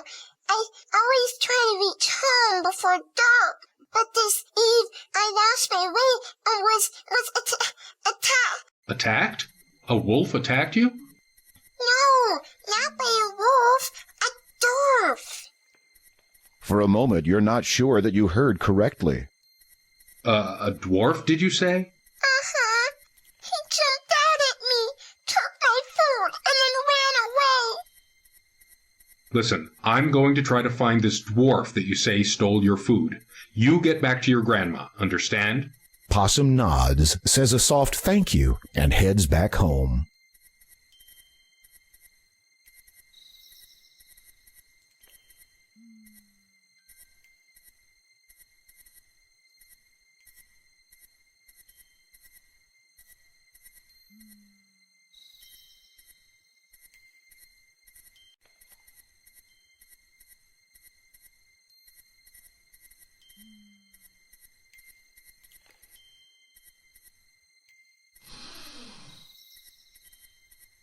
You watch as a little man runs out of the door, which has been built into a tree. You surmise that you have found the culprit's home.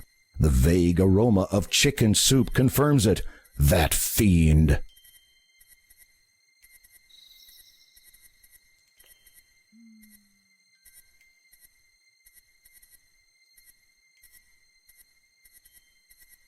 Finding the door ajar, you cautiously open it and step inside the tree.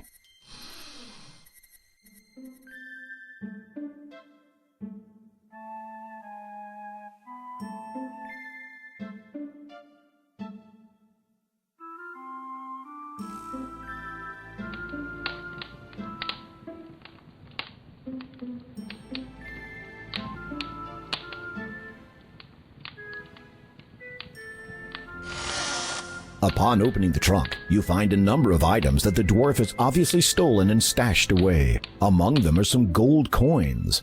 They display the distinctive face of the first king. They could only have come from the magic chest of Daventry.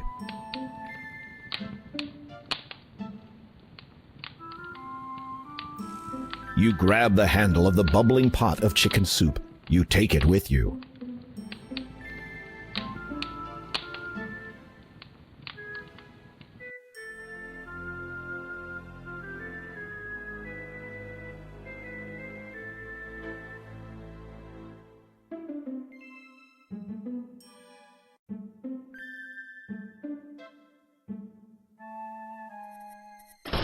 You hear the latch fall into place again as the door closes behind you.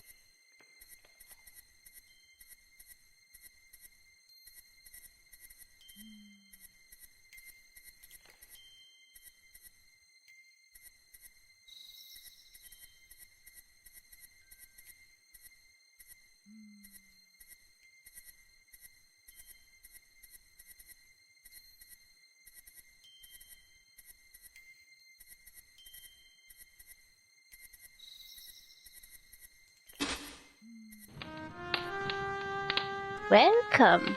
Come in, please. Possum told me to expect you.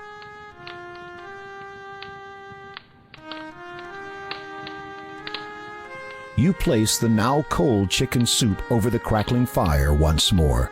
After it heats up to eating temperature, you remove it again.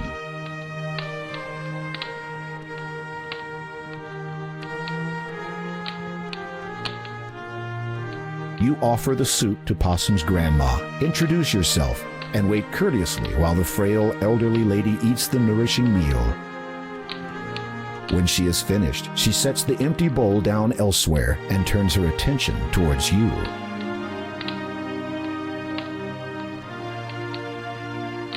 If you would like to speak with me for a while, I would welcome your company. A person should never turn away a visitor, especially when she reaches the twilight of her life. You can't help but feel a sense of finality in the old woman's words. You must have something in return for your kindness. You do not need to risk your safety for an old, worn-out woman like myself. Look under the bed. You should find something to keep you a little warmer on a cold night like this.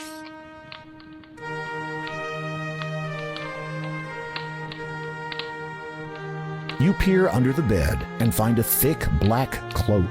Lying atop it is a beautiful ruby-encrusted ring. You pick both up with reverence. I could not possibly take these fine things from you. Oh, please. I want you to have them. Nights in Kolima are cold, believe me. As for the ring, Well, perhaps it is better that I do not have it to remind me. As you wish.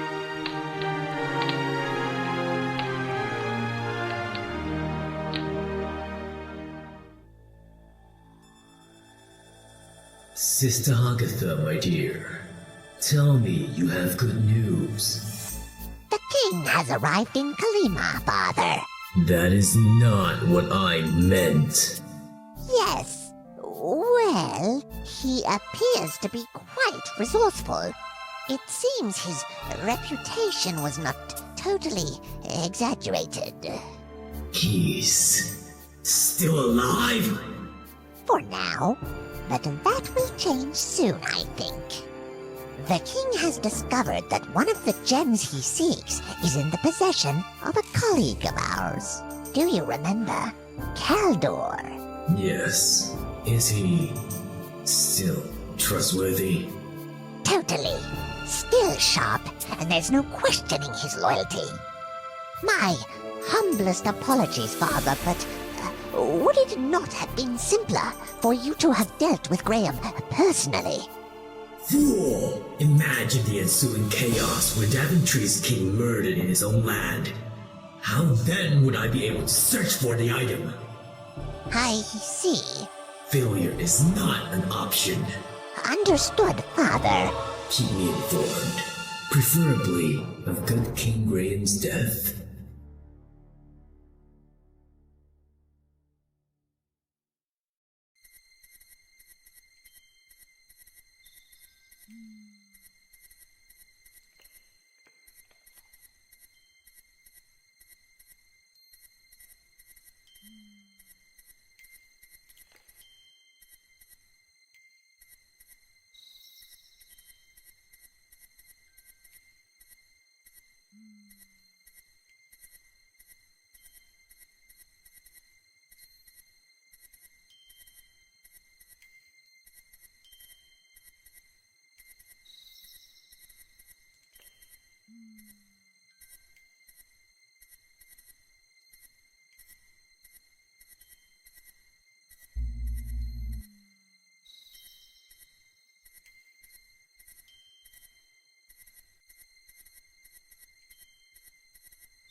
You read the Bible page again.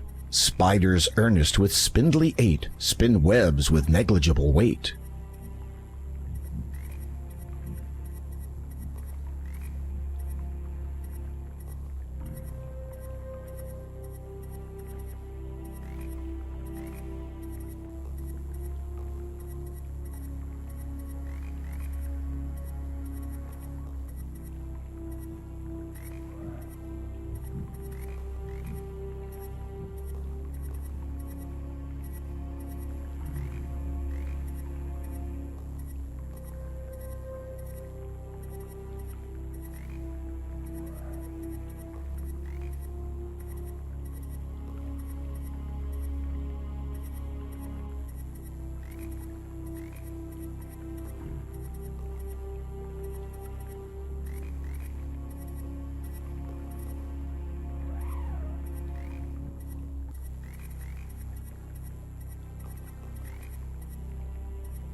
Boatman, I need passage.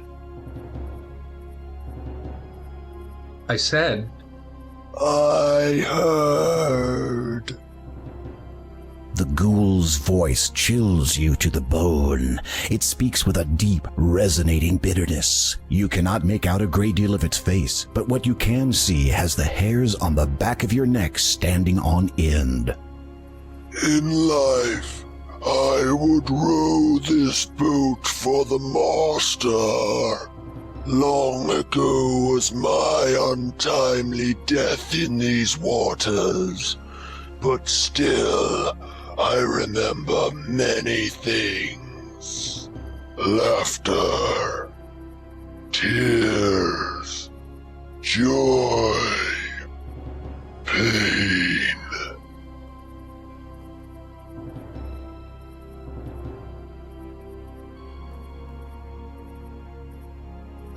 The boatman accepts your payment and motions for you to climb into the boat.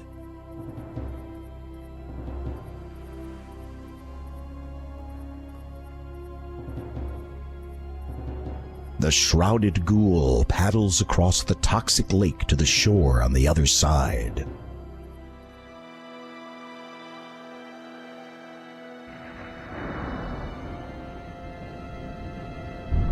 After swallowing the magic sugar cube, you get a feeling of invincibility. The sharp thorns brush against your skin. However, instead of feeling intense pain, you only experience a slight tingling sensation. Evidently, the magic sugar cube did its job.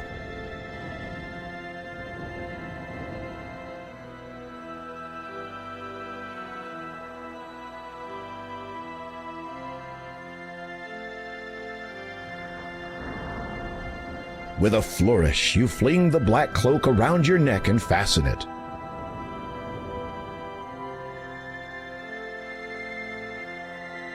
As you approach the ghosts wearing the black cloak, they seem to notice you, and then begin to drift away towards the cemetery.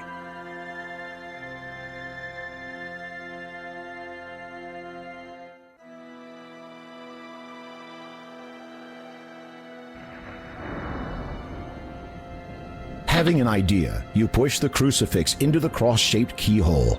It fits. You hear a click, and the door unlocks. You push the heavy wooden door open, take a deep breath, and step nervously inside the castle entrance. The moment you enter the great hall of the castle, you begin shivering uncontrollably, and not just from the cold. This place has an air of death wherever you go. You feel desperate to get what you came for, and anxious to leave as quickly as possible.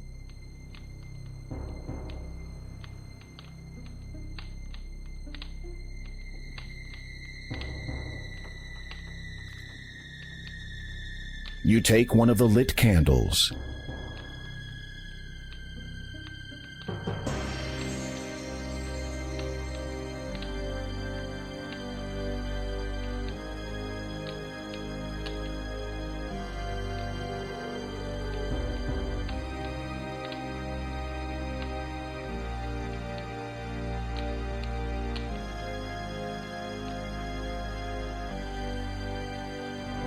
The staircase beyond is very dark. Fortunately, your candle provides just enough light to see where you are going.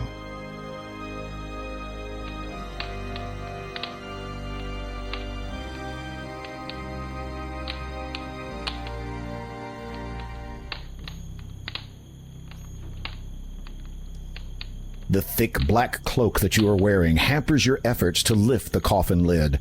Try removing the cloak first.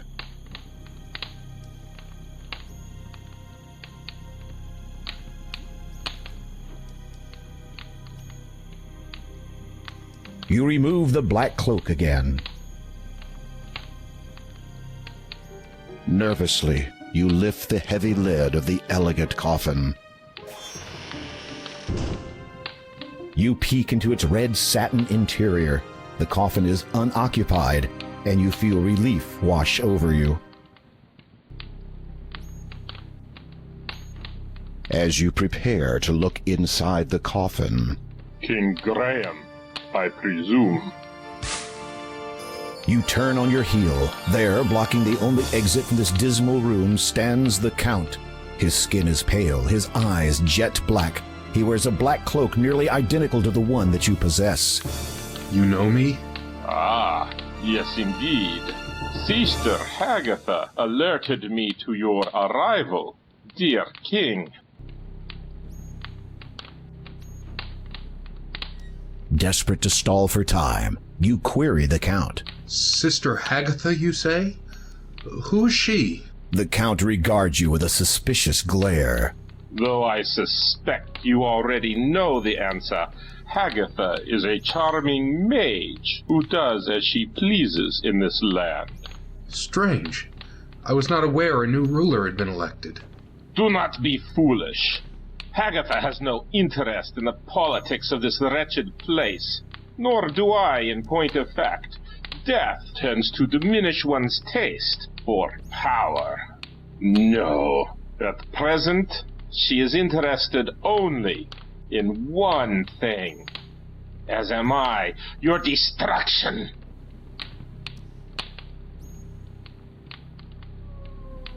He would not see it too well from where you are, and you have no desire to get any closer. In an instant, you are flat against the wall. The Count has you pinned so well you can't move a muscle, much less put up a defense. You can feel the Count's iron-cold hand on your throat. You have barely seconds before the inevitable happens. With difficulty, you manage to loosen the ruby ring from your attire and drop it to the floor. The Count's eyes dart to it quickly, then flash angrily back to you. Where did you get that? The elderly woman who lives in a house to the south of here, near the beach. She gave it to me for helping her. The Count regards you for a moment. His dark eyes bore unendingly into yours, and you feel as if your very soul is bare. What do you know of her? She is not well. I know. Do you think I am not aware of that? You are sweating profusely. Hopefully this vampire doesn't find the odor appetizing. Night is the most dangerous of times for my mortal family. I have kept constant vigil over my wife for many years, so that from the darkness no harm would come to her. When her time comes, we will be together forever. I think tonight will be the night. I have seen her this very eve.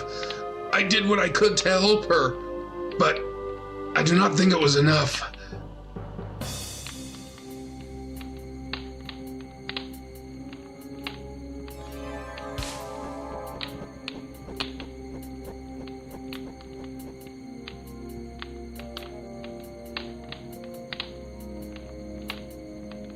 As you watch the giant bat fly out of the room, you realize with dread that the Count has confiscated your crucifix. Without it, you are trapped in this castle. Now what are you going to do?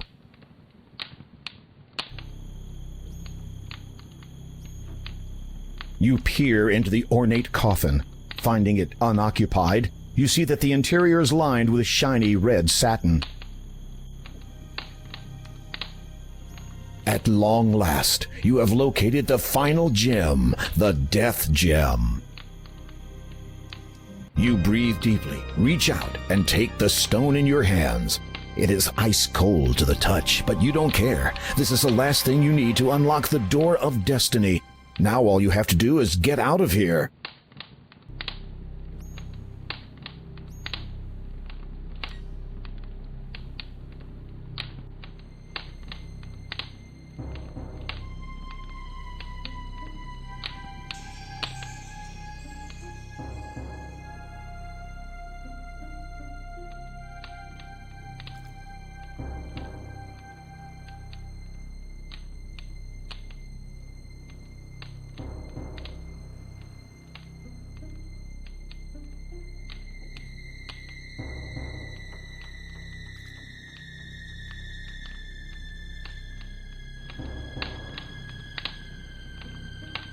You take the shovel into your possession.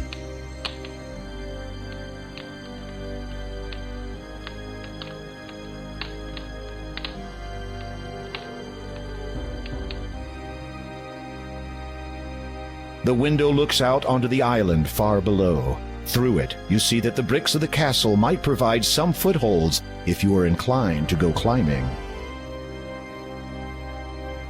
Seeing no other possible escape route, you climb onto the ledge and carefully lower yourself outside, hoping to find a decent foothold. It is a long way down.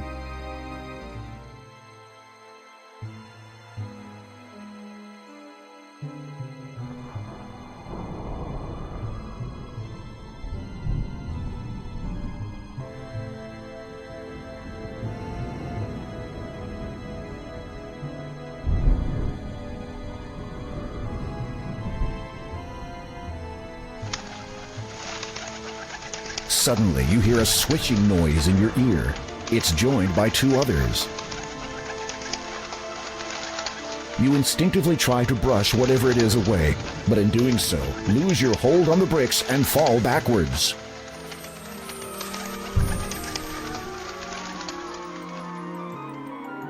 Time slows as you fall, and your world turns black.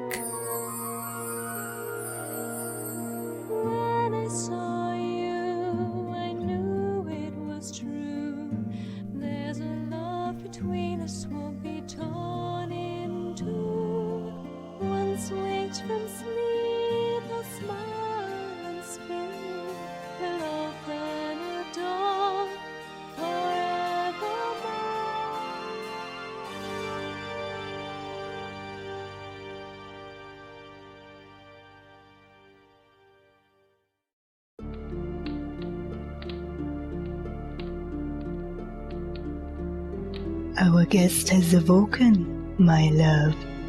Ah, good evening, dear king. I do not believe we have been properly introduced. I am Count Kaldor, former lord of the realm of Colima. May I present my wife, Countess Lavidia? A pleasure to see you again. In gratitude to you for alerting me to my wife's grave condition, I took the liberty of preparing you a dish.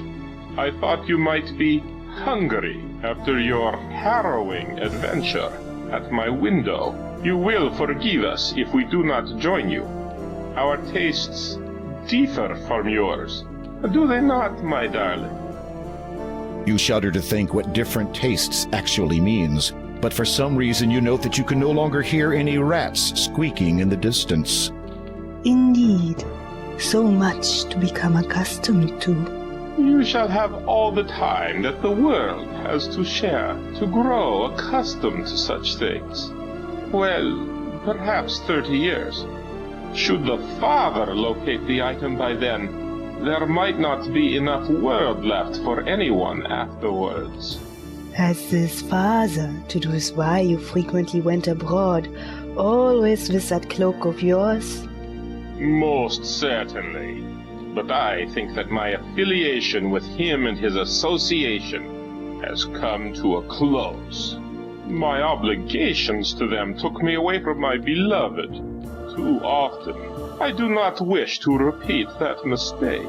You are forgiven, my love. Their attention, which seemed to have wavered momentarily, now redirects back to you. Well, well, well. What to do with this one? What were you going to do with him? Kill him. I had quite clear instructions from Hagatha, who had apparently received them from the father himself. But if you are not, as you say, affiliated with his association anymore... They both share a knowing smile. Tell us, King Graham. Why are you here in Colima? You take a deep breath, trying to ignore the fact that you are the only one capable of doing so, and relate your story of the vision in the magic mirror and your quest to find the 3 gems of nature. The Count and Countess exchange cryptic smiles. Romancing the stones. Indeed. Obviously, that was a private joke, as you did not understand it. So you search for the one with which you would share the rest of your life. On that I cannot fault you, nor on your intentions here. Therefore, I can forgive the trespassing. However, there is the matter of the dark gem. you wish to remove from my castle.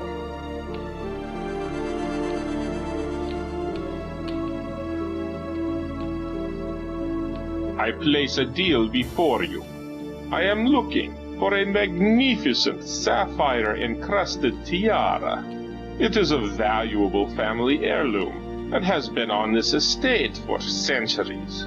This castle and its estate are old, though. It could be virtually anywhere, in any number of hiding places. I suspect there are many that even I am not aware of. I wish to present this tiara to my wife as a gift to commemorate the eternity we shall spend together. If you can find it and bring it to me before sunrise, then I will give you the gem you seek and your freedom. You nod, unable to believe that you have virtually been ushered away from death's door just so you can run an errand for a couple of vampires. You do not want to think about the consequences if you fail to meet the deadline.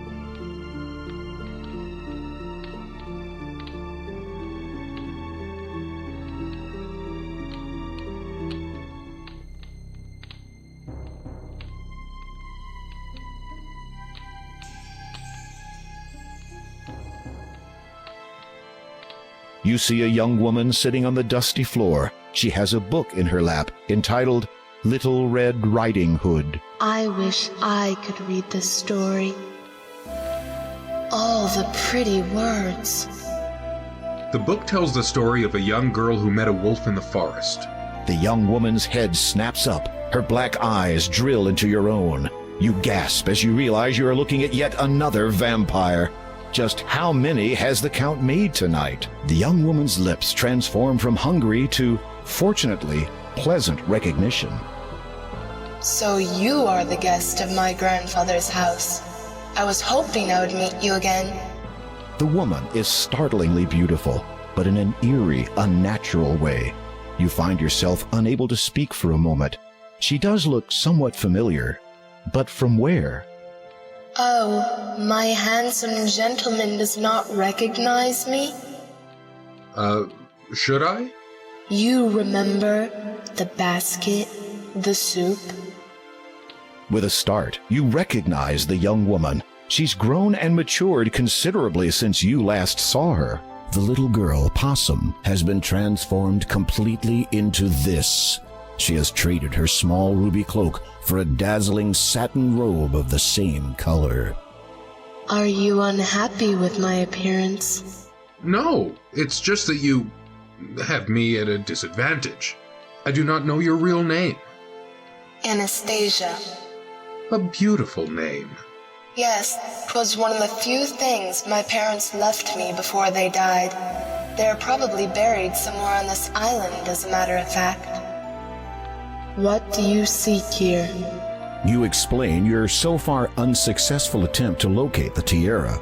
The young woman looks thoughtful for a moment, then suddenly snaps her fingers. A discarded pile of books shift aside from the floor, and a single black book is revealed underneath. She appraises the black book with indignant incomprehension, then holds it out towards you. You take the book from Anastasia's hand.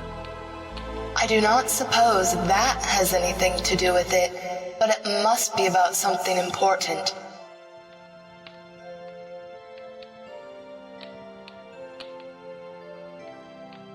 You open the book and are surprised to discover not pages, but a hollowed-out section in which sits a silver key.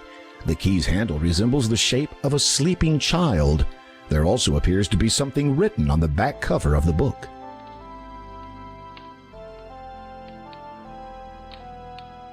In the hollow, you can see that the inside back cover has been written on. Some words have been scrawled onto the paper. They are faded, but still mostly legible. The writing scrawled on the back cover reads, "If treasure you seek, dear to my heart, tales of fiction is where you must start. Find first the beauty with stepsisters too, then visit the huts that the big bad wolf blew. The girl with no flock will usher your way to the little old man who spins gold out of hay. Those two star-crossed lovers shall be your last guide. They'll lead you to riches that pirates did hide. What you earnestly seek shall now truly be yours, though get it part wrong, and you'll be greeted by Mars.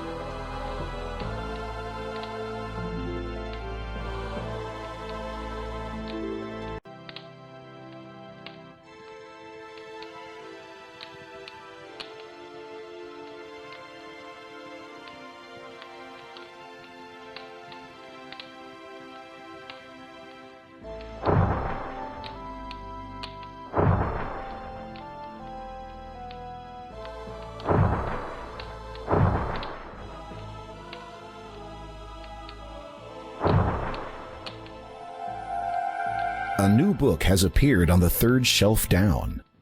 You've located the correct book. You pluck it from the shelf and read its title, Treasure Island. What is this? There seems to be a lock binding the cover shut. The keyhole requires a small, thin key.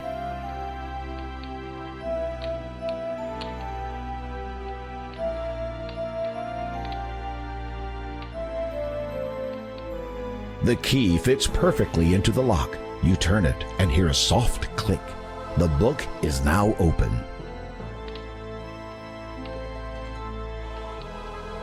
Skimming through the book, you find that a map has been sketched onto the last page. Close scrutiny reveals it is a top-down layout of the castle and its surrounding grounds. According to this, the tiara has been buried near one of the graves. You shudder, hoping that this is not going to be a case of digging all night while trying to avoid unearthed zombies. There is also a small piece of writing near the bottom. A date of fate can be found with a first, a second, and a double of nothing.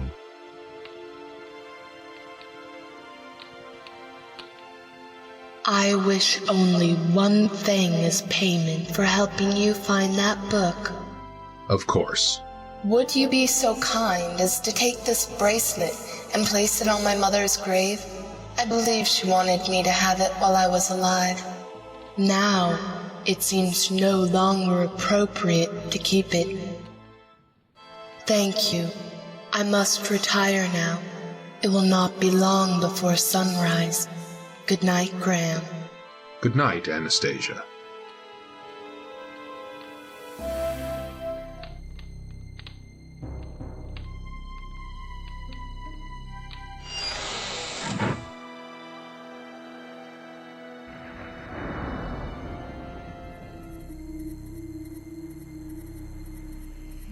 As you hold up the bracelet, the ghosts seem to relax slightly. You wonder if it is now safe to approach them and enter the cemetery.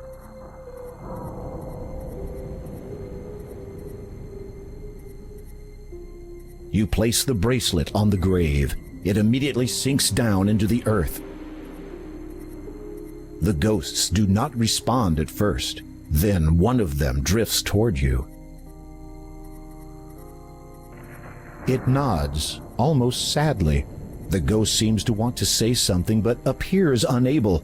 Its face, though transparent and hazy, is lined with grief and torment. Its facial features waver into focus. The ghost is female. We understand that our daughter will never be joining us now. No longer do we need wait for her. Now we journey to the realm of the dead, where its lord waits to judge us. Farewell. You bow your head and cross your heart out of respect. While looking downward, you notice that a beautiful gold ring now lies at your feet.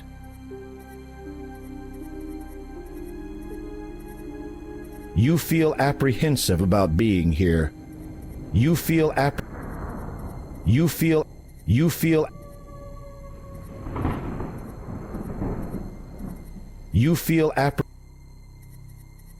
You lift the gold ring from the ground and carefully place it in your pocket.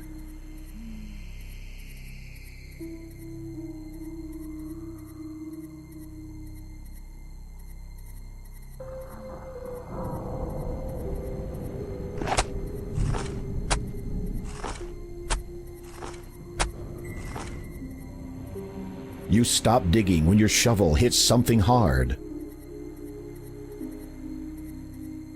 Nervously, you reach down, open the coffin, and look inside. You search through the belongings of the deceased. According to the headstone, they belong to a Count Christopher Evere. After some tentative searching, you find a parchment. It appears to be the last will and testament of Larman Odnarb, healer. This isn't right. You run your eyes over the parchment. It's dated 1200, the same as the date on the headstone. However, the instructions pertaining to his burial were for Larman to be placed near his family at the church's cemetery. Oh dear.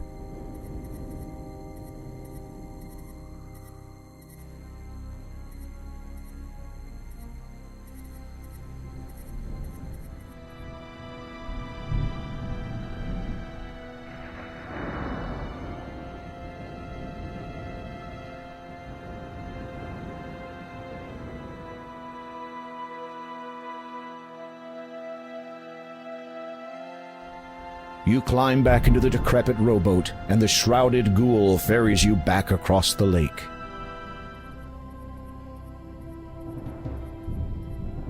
You tug forcefully at one of the reeds until it finally breaks free. You put it away and carry it with you.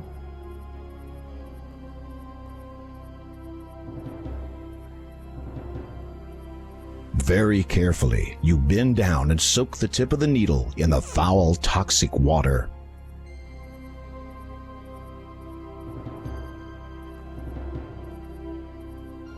The silver needle fits perfectly into the end of this hollow reed, making a sturdy pea shooter. The coating of deadly poison makes the needle a lethal projectile.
Your heart beats faster and faster as you push on the handle of the church door. It opens, and you nervously step inside.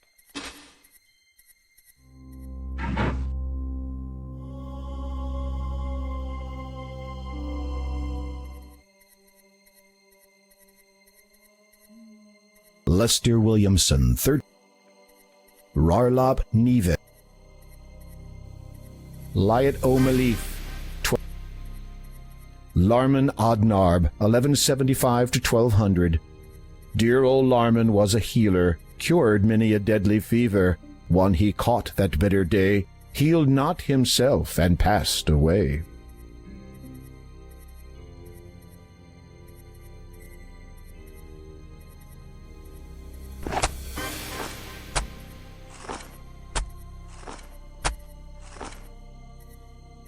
You stop digging when your shovel hits something hard.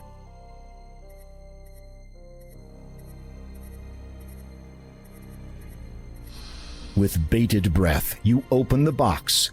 There it is, the tiara. As you retrieve the tiara from its final resting place, you let out a loud, relieved sigh. You feel as if the coming sunrise will be the most glorious sight you will ever behold, considering how close you were to never seeing another again. Now don't delay, you still have to get it back to the castle.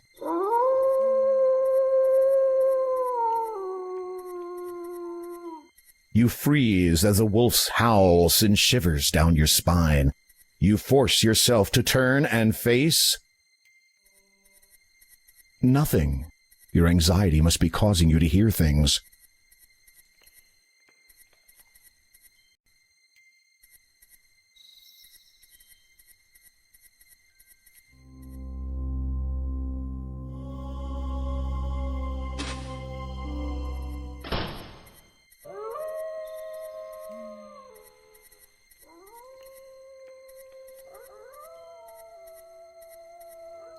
Without warning, a wolf darts out of the dark forest and dashes towards you, and this time it's running directly at you.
You have a subtle but deadly weapon, perfect for the right adversary.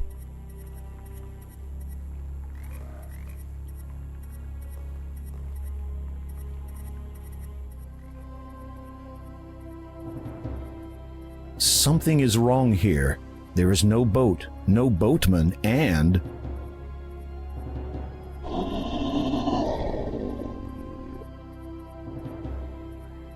no escape. The monk and his pack have tracked you here, and they clearly intend to do nothing less than rip you to pieces. If you're going to do something, now would be a very good time.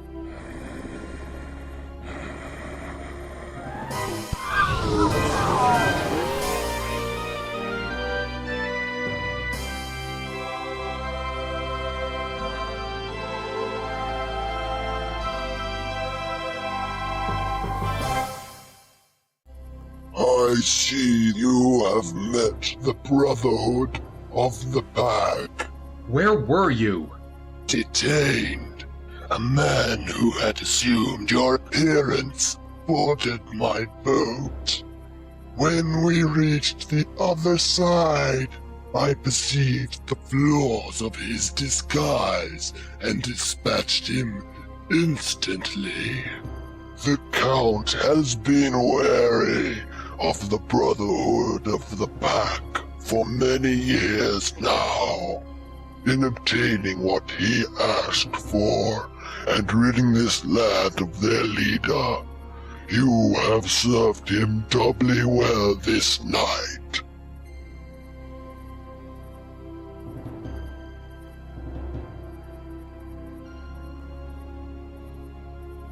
The shrouded ghoul paddles across the toxic lake to the shore on the other side. You re-enter the huge wooden doors and quickly make your way to the castle's main dining room. As expected, you find the Count and Countess awaiting you. You have performed admirably. Not only have you found the tiara I sought, you have rid me and this land of the deceptive and secretive Brotherhood of the Pack. They have committed many atrocities against my family, such as the deaths of our son and daughter-in-law. I have been forced to remain secluded all these years, unable to serve my homeland as I should, to evade the relentless pursuit of wiping out my entire family line. Is the Brotherhood really gone? Some of those wolves escaped. The rest of the pack followed the wolves that ambushed you. However, without their leader, they will find themselves as lost in mind as they are now in body, whether human, wolf, or any other form. Their hastened passage through my swamp will not see a return to their den. Of that I can assure you. You have trapped them all in the swamp? The entire pack?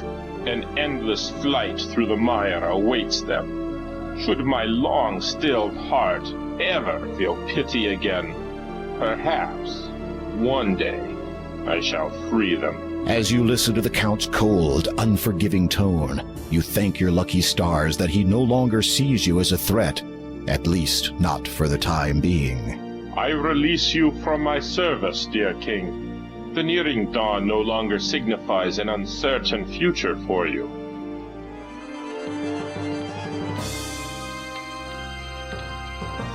You take the death gem. Finally, you have all 3 stones in your possession. You feel a pang of anticipation as you realize that all you need to do now is take them to the door of destiny.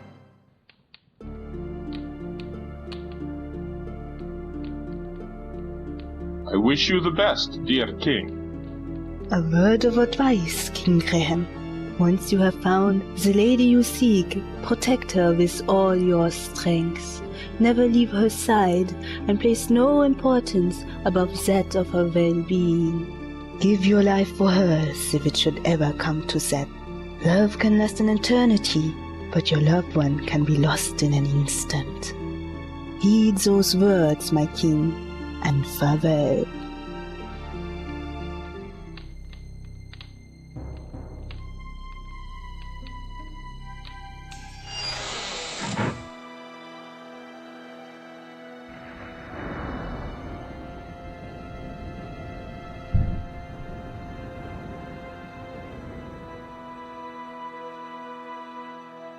You climb back into the decrepit rowboat, and the shrouded ghoul ferries you back across the lake.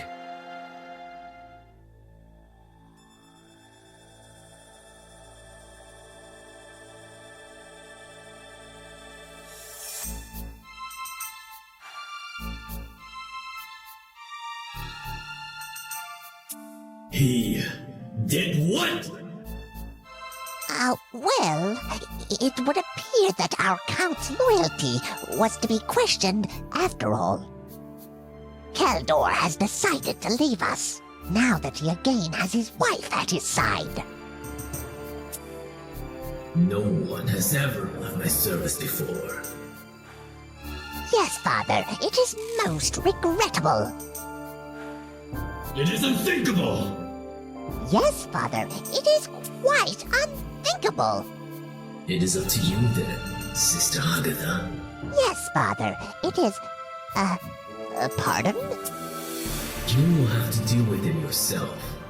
If Graham dies abroad, the crown will pass to me. And with it, the item will be known to me at long last. Father, are you sure? It is an ancient legend. It does exist, and I will find it. Do you hear me, Agatha?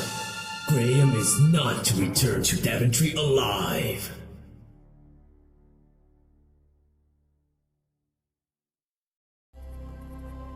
The swamp seems a bit lighter than the last time you were here, and some of the heavy mist has lifted. Day must be dawning.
You have run into an evil enchanter. He senses the power of your emerald and quickly departs.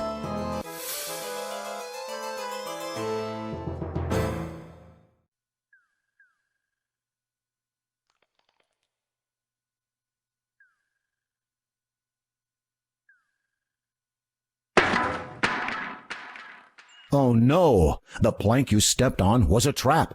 Your leg passed right through it, and now you are very, very stuck. Try as you might, you cannot dislodge yourself. You hear a noise. Someone or something is approaching you from behind. You there! Can you? Wait a minute. I know you. You're that thieving little pest who used to reside in Daventry. Yes. How kind of you to recognize me. And just what are you doing here in Kalima? Oh, this and that. At the moment, I'm getting my own back. I beg your pardon?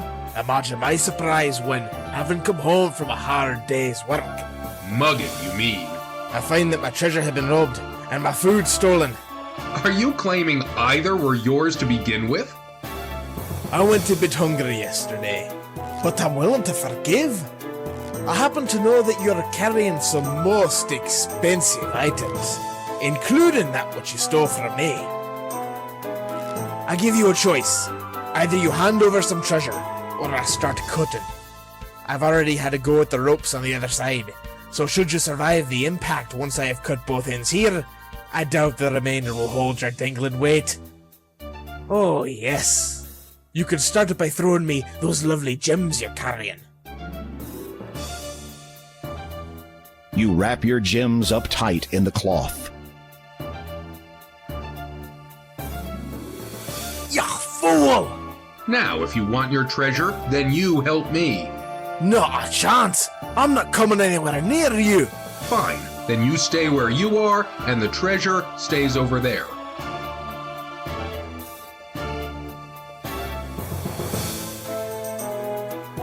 It seems that your ultimatum has caused a conflict of interest for the dwarf. While he does not want to help you, his greed is demanding to be immediately satisfied.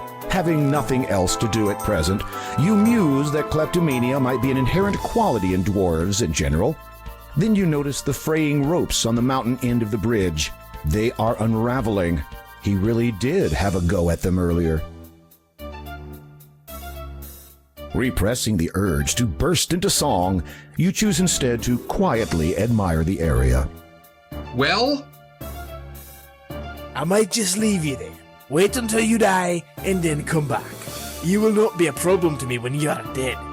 By which time the bridge will have fallen. You have done a good job on those ropes over there. While muttering something inaudible, the dwarf throws you his knife. You catch it deftly, realizing that whatever you're going to do, you'd better do it fast. You begin cutting the exposed support rope. What are you doing? You're crazy! As each rope gives way to your onslaught, you hold on tight and brace yourself for the inevitable.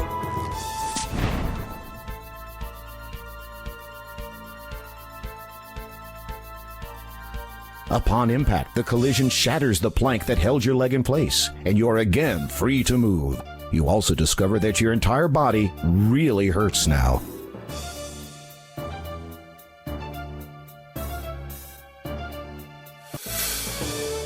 You've made it to the other side safely.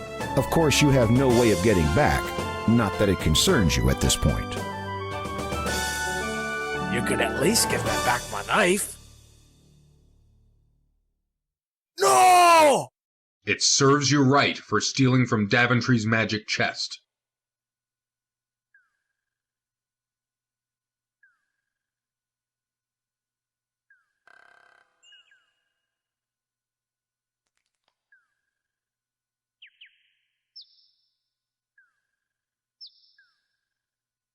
You unwrap. You feel a rejuvenating.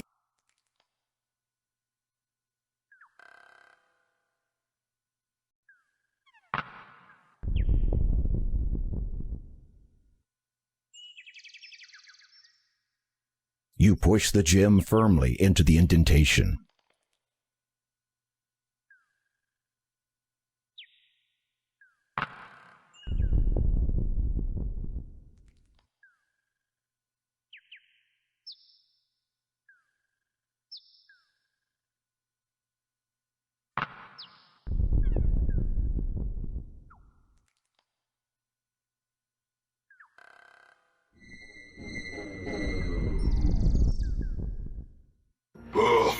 growth, death, the cycle of this life is complete, now and forever. Speak, and my purpose is thus fulfilled.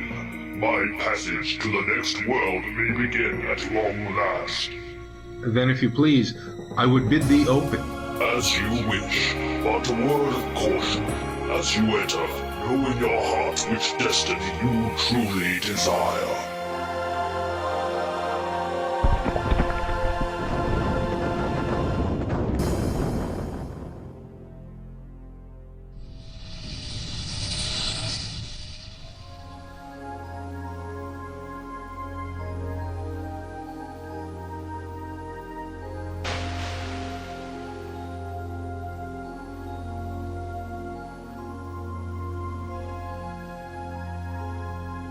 You cast the net into the tranquil sea.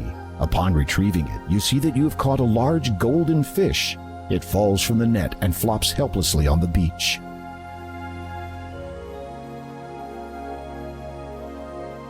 You plunge your sword into the writhing fish, instantly killing it. You notice that its flesh is also a bright golden color.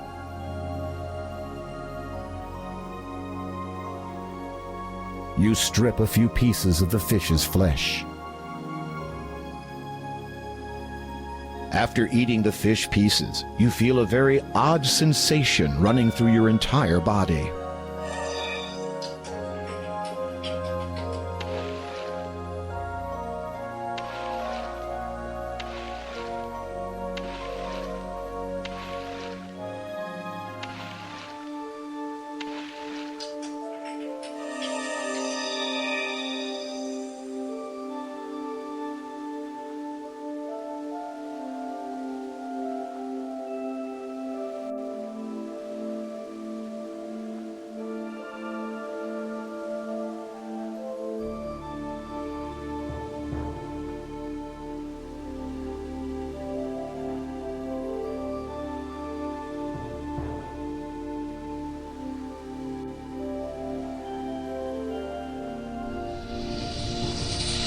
Some writing has appeared in the sand.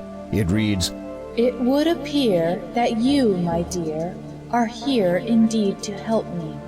Walk to this sand and place your hand upon these words, and you'll see."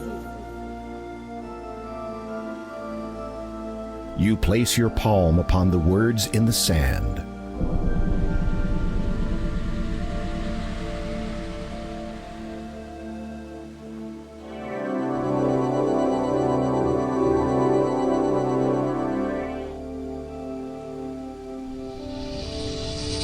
You notice some more writing in the sand near the portal. It reads, "You may return, but pause to learn a way to flee this cursed place. My end draws near, so hurry, dear, and come swift to me in haste." You pick up the beautiful stone of quartz.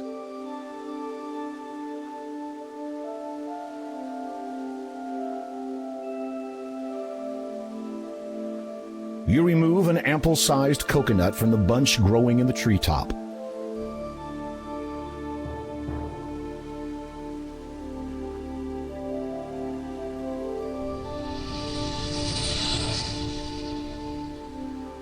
Three symbols are depicted in the sand.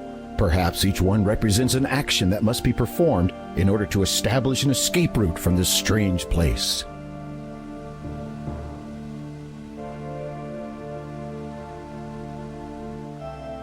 Using the sharp blade of your sword, you slice the coconut clean in half.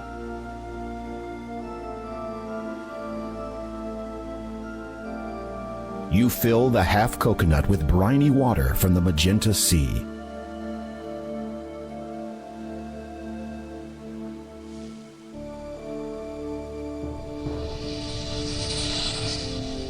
Some writing has appeared in the sand where the symbols used to be. It reads, "Well done, my dear. You've come so near. A king's quest is soon to end.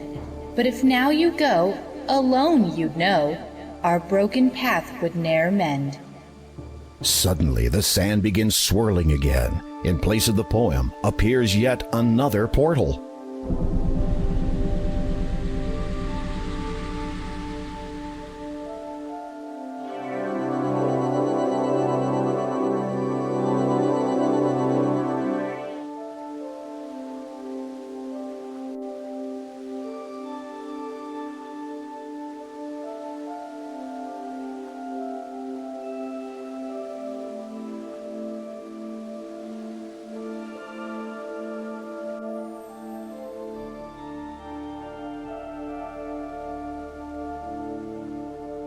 As you insert the quartz stone into the hollow, you hear it lock into place.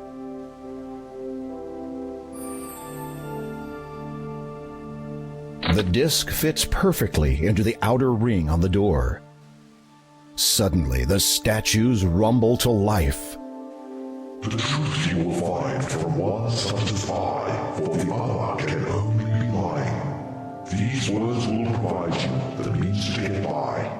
My companion soul shall see you dying. If you were to ask my companion if he knows the way through this door, he would answer, yes. The first carries all manner of weather. The second gives cause to be burned. The third is shallow, as it can be deep. The fourth, to bear fruit, must be turned. The thick door is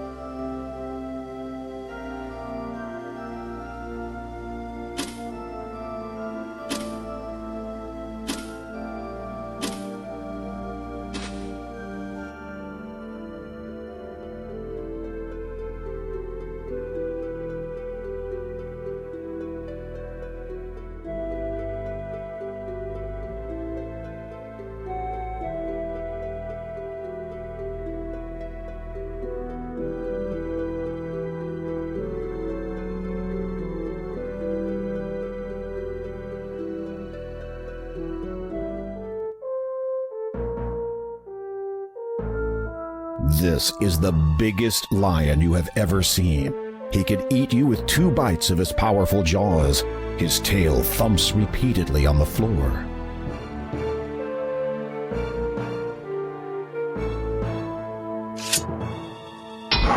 With one mighty heave of your sword, you fatally wound the large lion. He slumps to the floor. The quartz tower feels solid enough.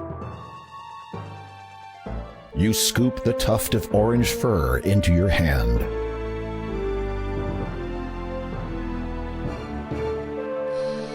You lift the heavy wooden beam that holds the doors in place.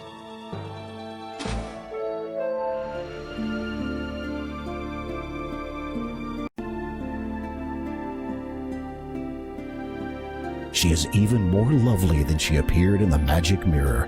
She sleeps soundly and shows no signs of stirring at your presence. You feel as if you could watch her like this for an eternity. You softly say some words to the girl, but she does not show any sign of responding.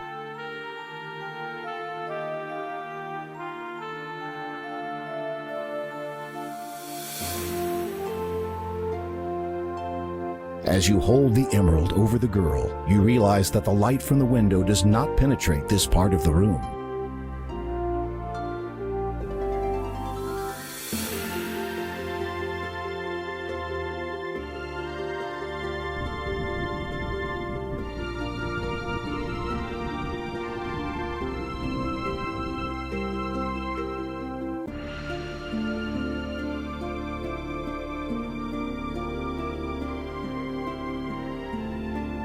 You hold the emerald between the ray of light and the sleeping maiden. At first, nothing happens. Then she stirs. The radiant light streams through the emerald and dispels the sleeping enchantment instantly.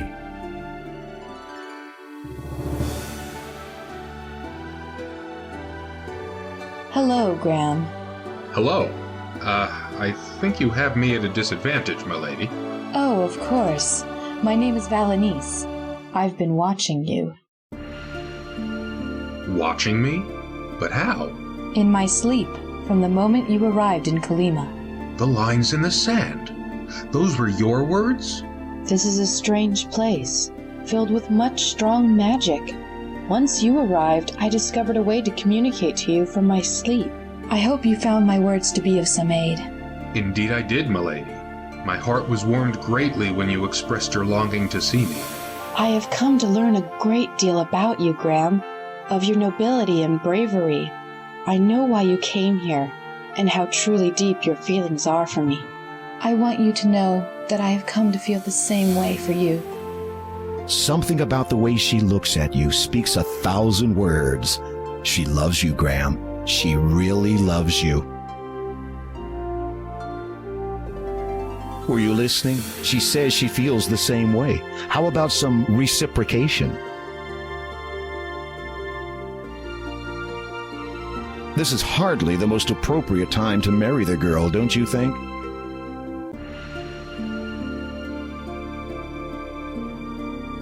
Even if this is a dream, this moment could not be better. Now, isn't this nice?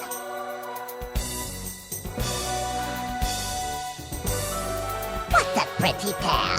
I hope you're enjoying each other's company, since you won't be doing a great deal else for much longer.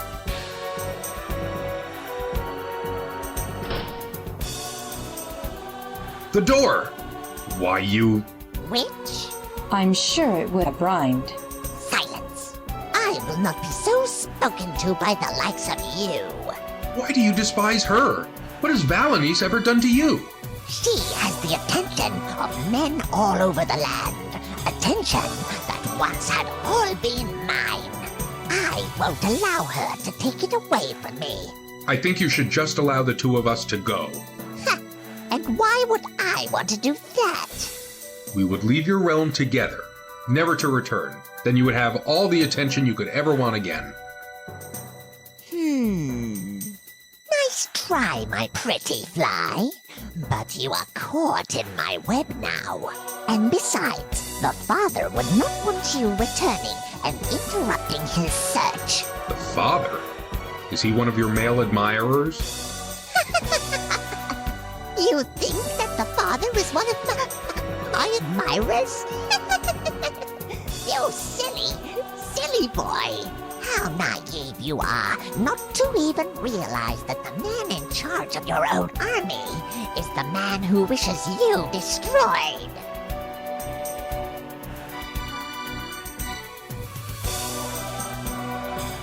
Hey!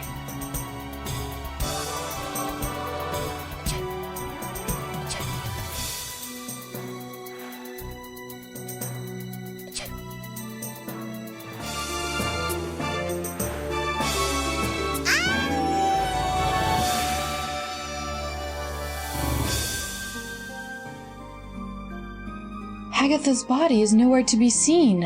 I wonder where she went. How odd.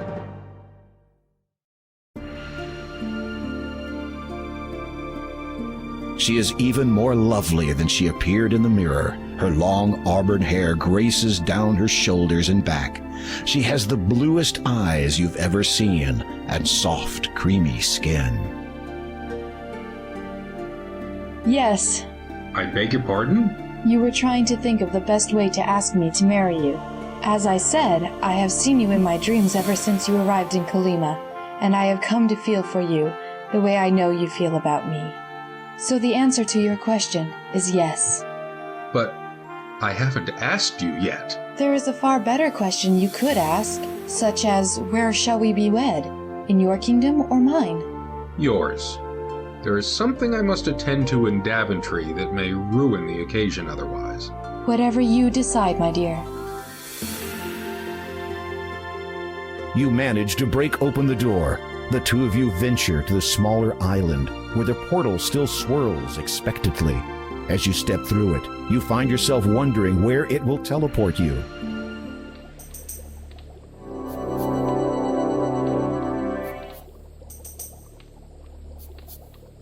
We seem to be in Hagatha's cave. How did we end up here? I've no idea.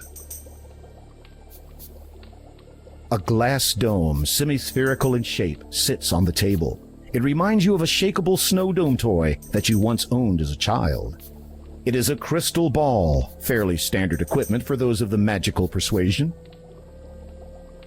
Inquisitively, you pick up the glass dome to inspect it more closely. Astounding. Within the dome's wall of glass is contained the entire island realm, quartz tower and all. Why ever would you want to take that?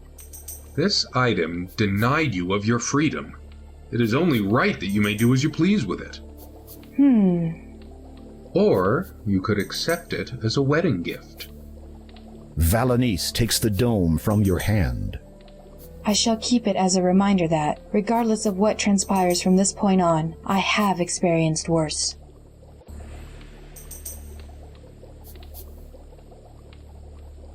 This is hardly the most appropriate time to marry the girl, don't you think?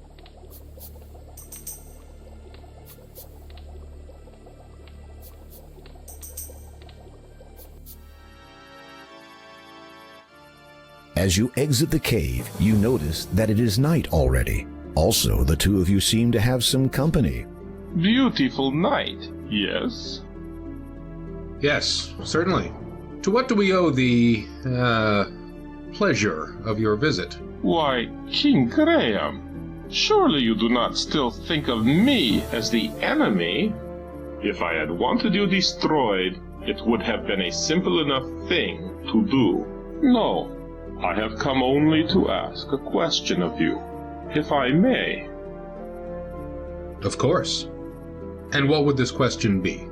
I wish to know, have either of you ever seen a wedding ceremony performed and orchestrated by a highly experienced and rather exceptional mage? Not really. I cannot say that I... Well then, prepare yourselves. I promise you both that this will be a night to remember.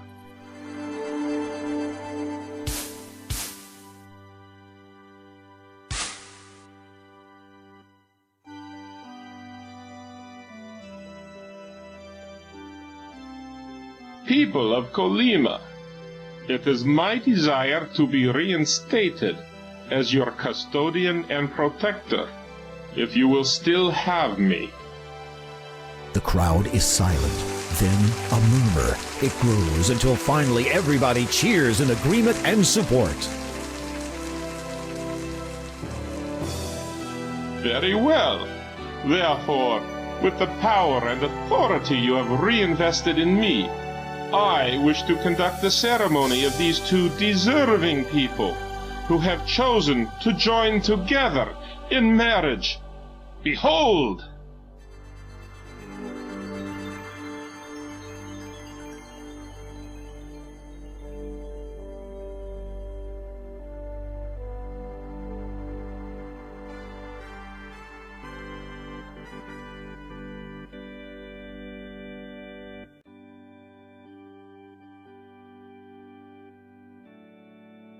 King Graham of Daventry, do you take this woman to be your lawfully wedded wife, to love and to hold, for richer or poorer, in sickness and in health, as long as you both shall live?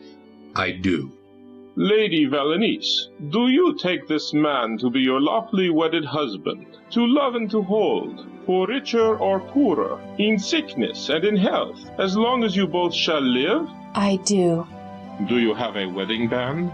Yes, it is a gift from Anastasia's parents.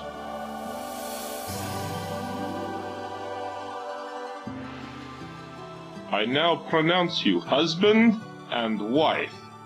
I think you know what comes next.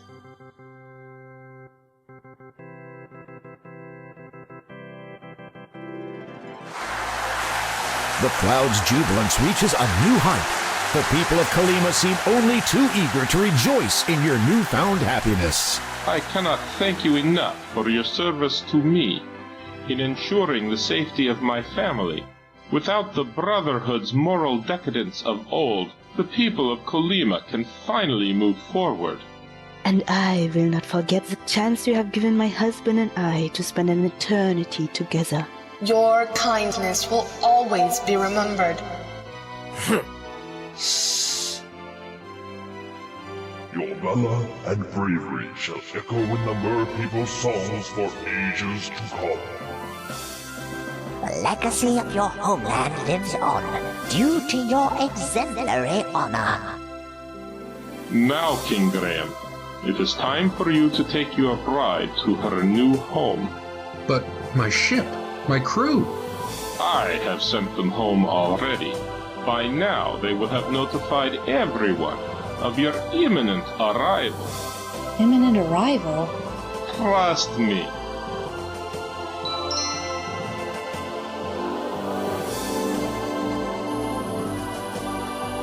Good luck, Graham. I wish you all the best, both of you. Give my regards to the father.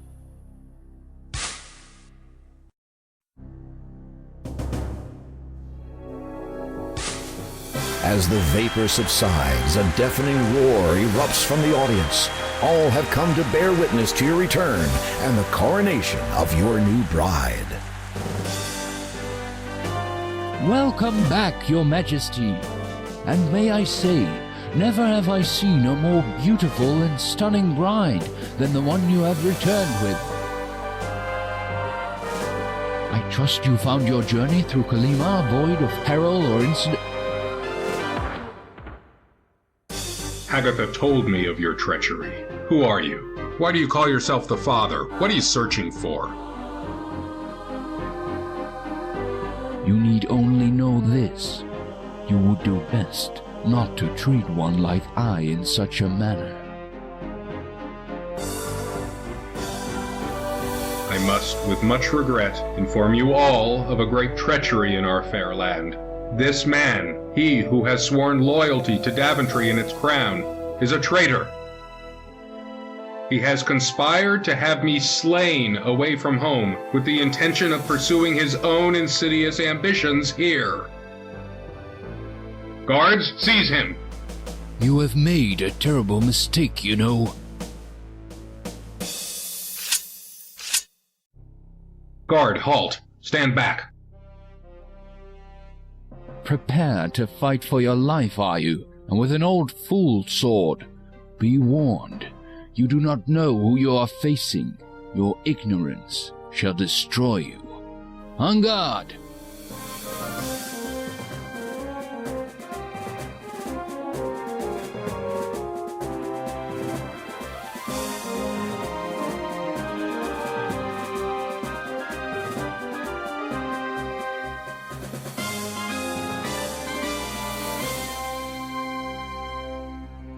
It is over. I think not.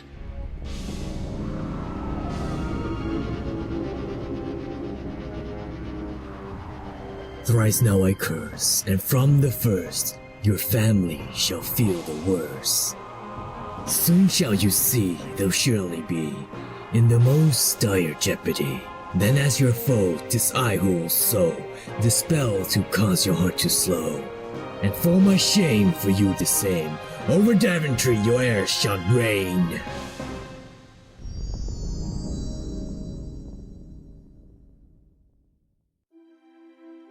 Who was that man? I don't know, but I will find out someday. I swear it. Listen, we will deal with any curses as we find them, or as they find us. Come, you must show me around your kingdom. I wish to become accustomed with the realm in which we will be raising our children. What about your coronation? Later.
is true.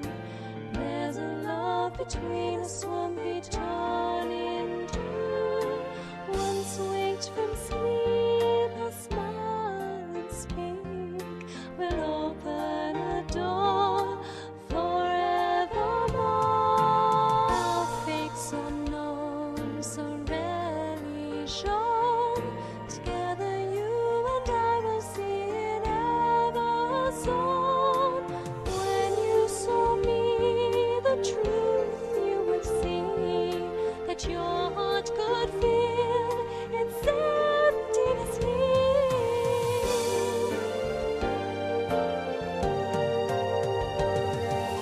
Thoughts are laid down, lines in the sand.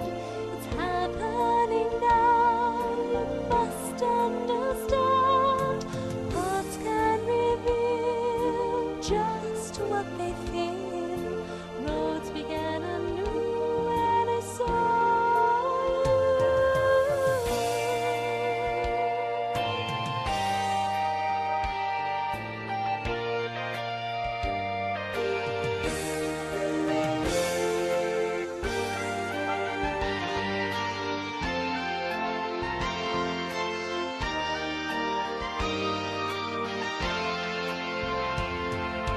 Soon we shall pair our lives true and fair.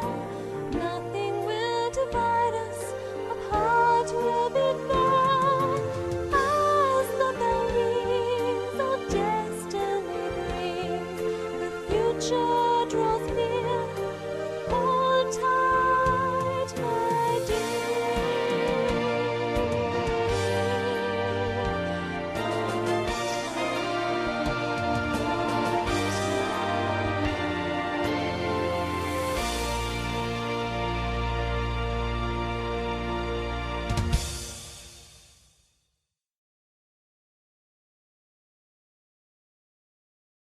You scored less than 185 points. We encourage you to play again and try for the top score. Thanks for playing. We hope you enjoyed King's Quest II, Romancing the Stones.